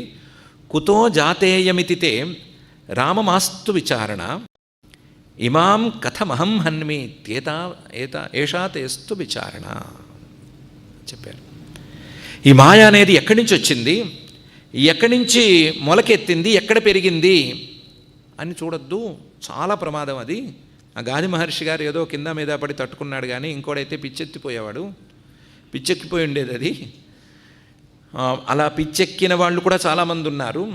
ఒకే కల గనక ఒక 30 సంవత్సరాల పాటు రోజు వస్తే ఏమవుతుంది అంటే పిచ్చెత్తిపోతుంది. ఆ కలలో ఉన్నవాడిని నేనా, ఇలలో ఉన్నవాడిని నేనా అని తేలదోక పట్టానా. అలాంటిది ఆ పిచ్చెత్తిపోయే సందర్భం నుంచి ఆయన కాపాడుకున్నాడు. అందుకని మాయ జోలికి ఎవరు వెళ్ళకూడదు, మాయను దాటే అందరూ వెళ్ళాలి. ఏమాం కథమం అహం హన్మి, ఈ మాయని ఎలా నేను నాశనం చేయగలను, ఈ మాయని దాటి ఎలా వెళ్ళగలను అనేటువంటి ఆలోచనే చేయాలి. అంతే తప్ప మాయను చూడాలి అని పొరపాటును కూడా ఎవరు అనుకోకూడదు. మాయ తాలూకు పుట్టు పూర్వోత్తరాలను గురించి ఎవరు విచారించుకోకూడదు అని కూడా చెప్పారు. సో మనం ఎక్కడ మొదలుపెట్టాము? ఆత్మ, అనుభవం, ఆ అనుభవం కాస్త దృగ్రూపంలో ఉండవలసిన అనుభవం కాస్త దృశ్య స్వరూపంలోకి మారిపోయింది, దృశ్యంతో కలిసిపోయింది. దానికి కారణం సంస్కారాలైతే ఆ సంస్కారాలు ముదిరి సంకల్పాలుగా మారినాయి, సంకల్పాలు ముదిరి మనస్సుగా మారింది. ఆ మనస్సు ఎక్కడ లేని వ్యవహారాలు చేస్తోంది. దాశూర వృత్తాంతంలో మహారాజు గారిలాగా కొత్త కొత్త పట్టణాలని, కొత్త కొత్త నగరాలని నిర్మిస్తోంది, కొత్త పనులు చేస్తోంది, కొత్త సంస్కారాలను తెస్తోంది, తెచ్చి తాను బలపడుతోంది. గూడు మీద గూడు, గూడు మీద గూడులాగా అల్లిక పనులు చేసుకుంటూ పోతోంది. రోజు రోజుకి బలమైపోతోంది. ఆ బలపడేటువంటి ఈ మనస్సుకి లేదా ఈ ప్రొసీజర్ మొత్తానికి మాయ అనేది మూలంగా ఉంది. అంతే కదా తేలింది. ఓకే, అంతవరకు బాగానే ఉంది. మాయే గనక దీనికి మూలమైతే ఆ మాయను గురించి చూడాలనుకున్న వాళ్ళు ఎవరు బాగుపడ్డ దాఖలాలు లేకపోతే ఈ మాయను దాటడం ఎట్లా అనేది ప్రశ్న. మాయను దాటడం ఎట్లా? ఉపశమ గురించి మాట్లాడుకోవట్లేదు, అది రేపు మాట్లాడుకోవాలి కదా. మాయను దాటేందుకు ఛాన్స్ ఎక్కడుంది అంతవరకే మాట్లాడుకుంటున్నాం. దానికి వశిష్ఠ మహర్షి గారే అక్కడక్కడ సమాధానాలు చెప్పారు. ముఖ్యంగా దాశూర వృత్తాంతంలోనూ ఆ తండ్రి గారు కొడుక్కి చెప్పినప్పుడు కొన్ని మాటలు చెప్పారు. ఏం లేదు, ఈ మాయ సామాన్యంగా తనను దాటి వెళ్ళటాన్ని ఒప్పుకోదు, కానీ తను దాటి వెళ్ళటానికి పెద్దగా అంగీకరించదు. కానీ కొంచెం మొండి పట్టి కూర్చుంటే నేను దాటాల్సిందే అని మొండి పట్టు కూర్చుంటే మాత్రం సహాయం చేస్తుంది అని చెప్పారు. వరదలో పడి కొట్టుకుపోతూ ఉంటారు కదా, వరదలో కొట్టుకుపోయేవాడికి నీరు సహకరించదు, తోసేస్తూ ఉంటుంది. కానీ ఎలాగైనా సరే నేను బతకాలి అని అనుకుని మొండిగా ఉన్నవాడికి నీరు దారి చూపిస్తుంది. చాలా ఇంచు బై ఇంచు అలా పక్కకి జరుగుతూ కొట్టుకున్న రాళ్ళు కొట్టుకున్న దొంగలు కొట్టుకొని ఏమొచ్చినా సరే ఎలాగైనా సరే నేను బతకాలి, నీళ్ళలో పోకూడదు అని అనుకుంటూ పక్కకు వస్తూ ఉండేవాడికి ఆ ప్రవాహం ఒక దారి చూపిస్తుంది, దారి చూపించి ఒడ్డుకు చేరుస్తుంది. అలాగే ఈ మాయ కూడా ఒక దారి చూపిస్తుంది, ఒడ్డుకు చేరుస్తుంది. మాయే తనను దాటటానికి ఏర్పాటు చేస్తుంది అని చెప్పారు. సో మాయను దాటే వ్యవహారం కూడా ఈ మాయలోనే ఉండిపోయింది, మొత్తం మాయామయంగానే ఉంది. మాయే దాటిస్తుంది, మాయ తప్ప వేరే దాటించడానికి వీల్లేదు. మాయ దాటిస్తుంది అంటే ఉదాహరణ వరకే అది.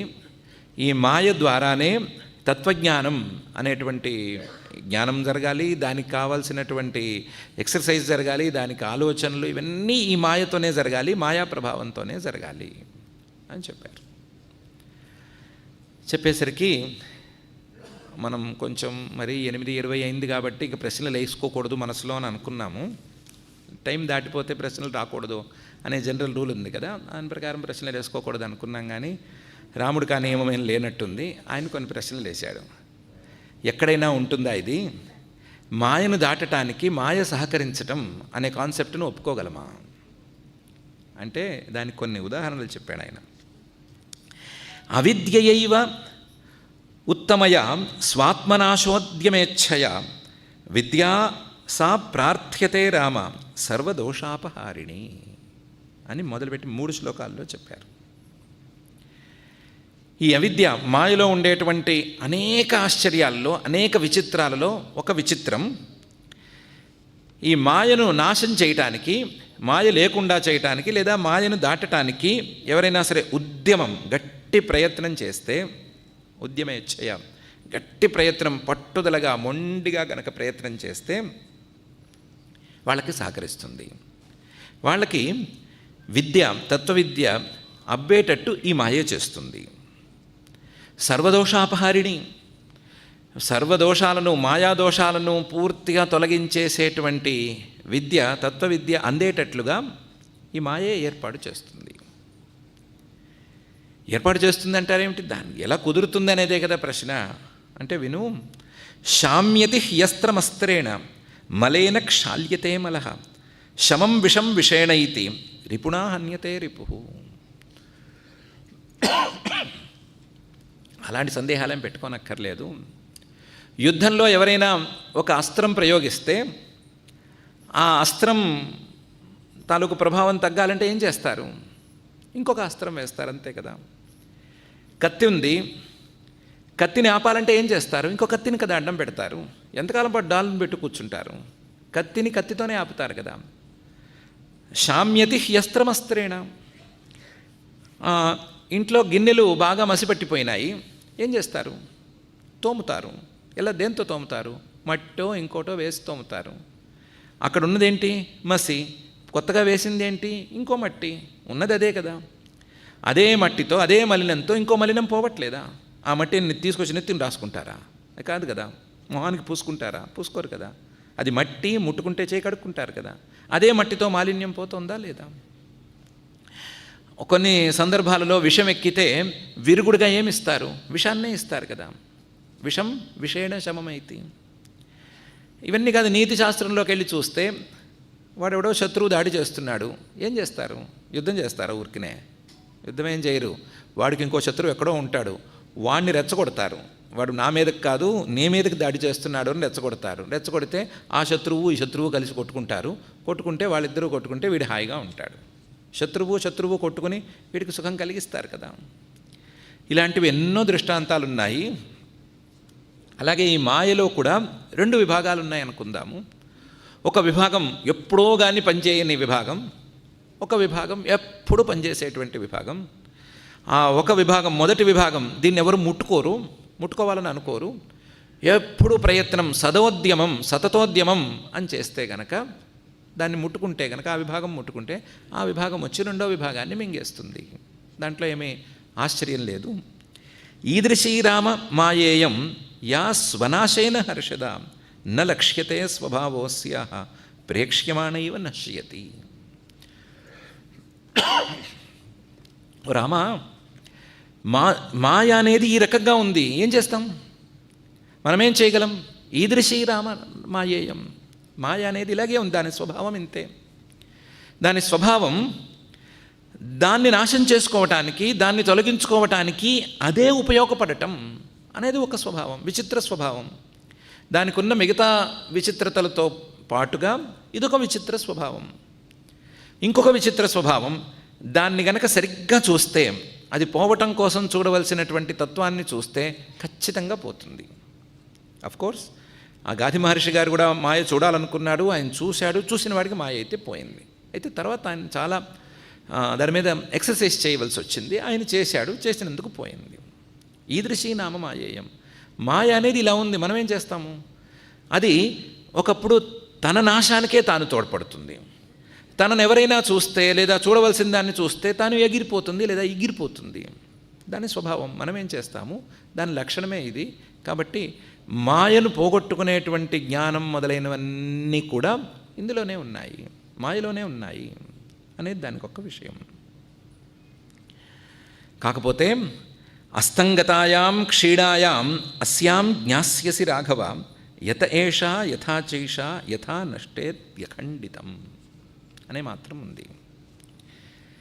ఒకవేళ మాయను చూడదలుచుకుంటే, మాయ తాలూకు విశేషాలన్నిటినీ ఒకేసారి చూడదలుచుకుంటే మాత్రం మాయలో ఉండి చూడలేవు, మాయలో ఉంటే చూడలేవు. మాయే గనక పూర్తిగా అస్తమిస్తే, మాయే గనక పూర్తిగా పోతే, మాయను దాటి తత్వంలోకి నువ్వు ప్రవేశిస్తే, ఆ తత్వంలో ఉండి నువ్వు చూడగలవు. పొగమంచులో ఉండగా చూసి చెప్పలేము, పట్టుకుని చూడలేము. పొగమంచు కంటే బయట ఉంటే, ఓ దూరంగా పొగమంచు ఉంది అటు వెళ్ళకూడదు అని అనిపించేటట్లయితే ఉంటుంది, అంతవరకు ఓకే. కానీ మాయలో ఉన్నప్పుడు మాత్రం మాయని నువ్వు చూడలేవు, మాయను నువ్వు సరిగ్గా నిర్ణయించలేవు. మాయను సరిగ్గా చూడాలి, అసలు ఎక్కడి నుంచి ఉంది, ఎలా పనిచేస్తోంది, ఎలా ఇది క్షీణిస్తుంది, ఎలా దీని బలాన్ని పోగొట్టుకోవాలి అని నీకు ఏమన్నా ఇన్ఫర్మేషన్ కావాలి అంటే మాయను దాటి తత్వంలోకి వెళ్ళిపోతే కనిపిస్తుంది. తత్వంలోకి వెళ్ళిపోతే మాయ చాలా సులభంగా ఉంటుంది. మాయలో ఉన్నప్పుడు మాత్రం మాయ అనేది సులభంగా ఉండదు అని కూడా మహర్షి గారు చెప్పారు. మనం చెప్పుకున్నటువంటి వరుస సక్రమంగానే సాగిందనుకుంటాను. ఆ వరుసలో మాయ చక్కగానే వచ్చింది.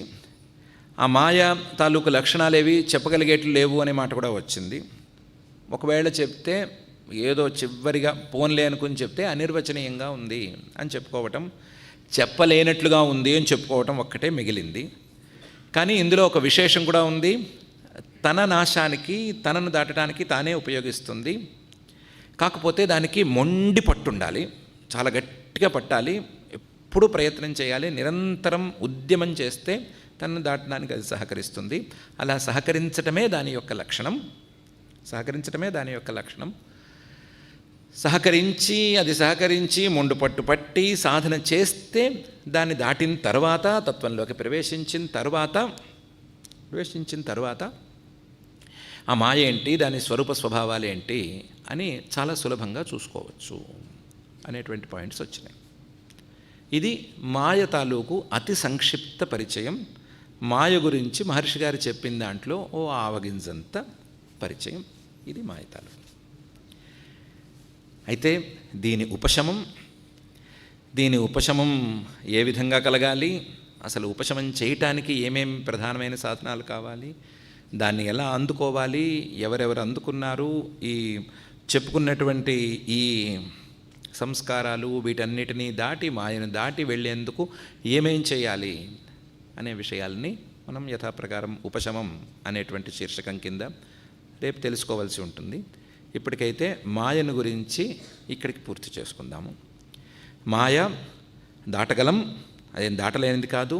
కానీ మాయలో ఉంటే మాత్రం దాన్ని భరించటం చాలా కష్టం అని ప్రాథమికంగా నిర్ణయించుకుందాం. ఆ మాయను దాటేటువంటి శక్తిని, ఆ మాయను దాటడానికి కావలసినటువంటి మొండి పట్టుదలని, ఆ మాయను దాటడానికి కావలసినటువంటి సాధనాలన్నిటినీ మనకు అనుగ్రహించమని ఆ సద్గురువులని మనం మనసారా ప్రార్థించుకుందాము. ఆ గురువు అనుగ్రహంతో ఆ స్థాయికి చేరుకోవాలి అని ఆశిస్తూ ఈ 2 మాటల్ని మనం ఇప్పటికీ పూర్తి చేసుకుందాం.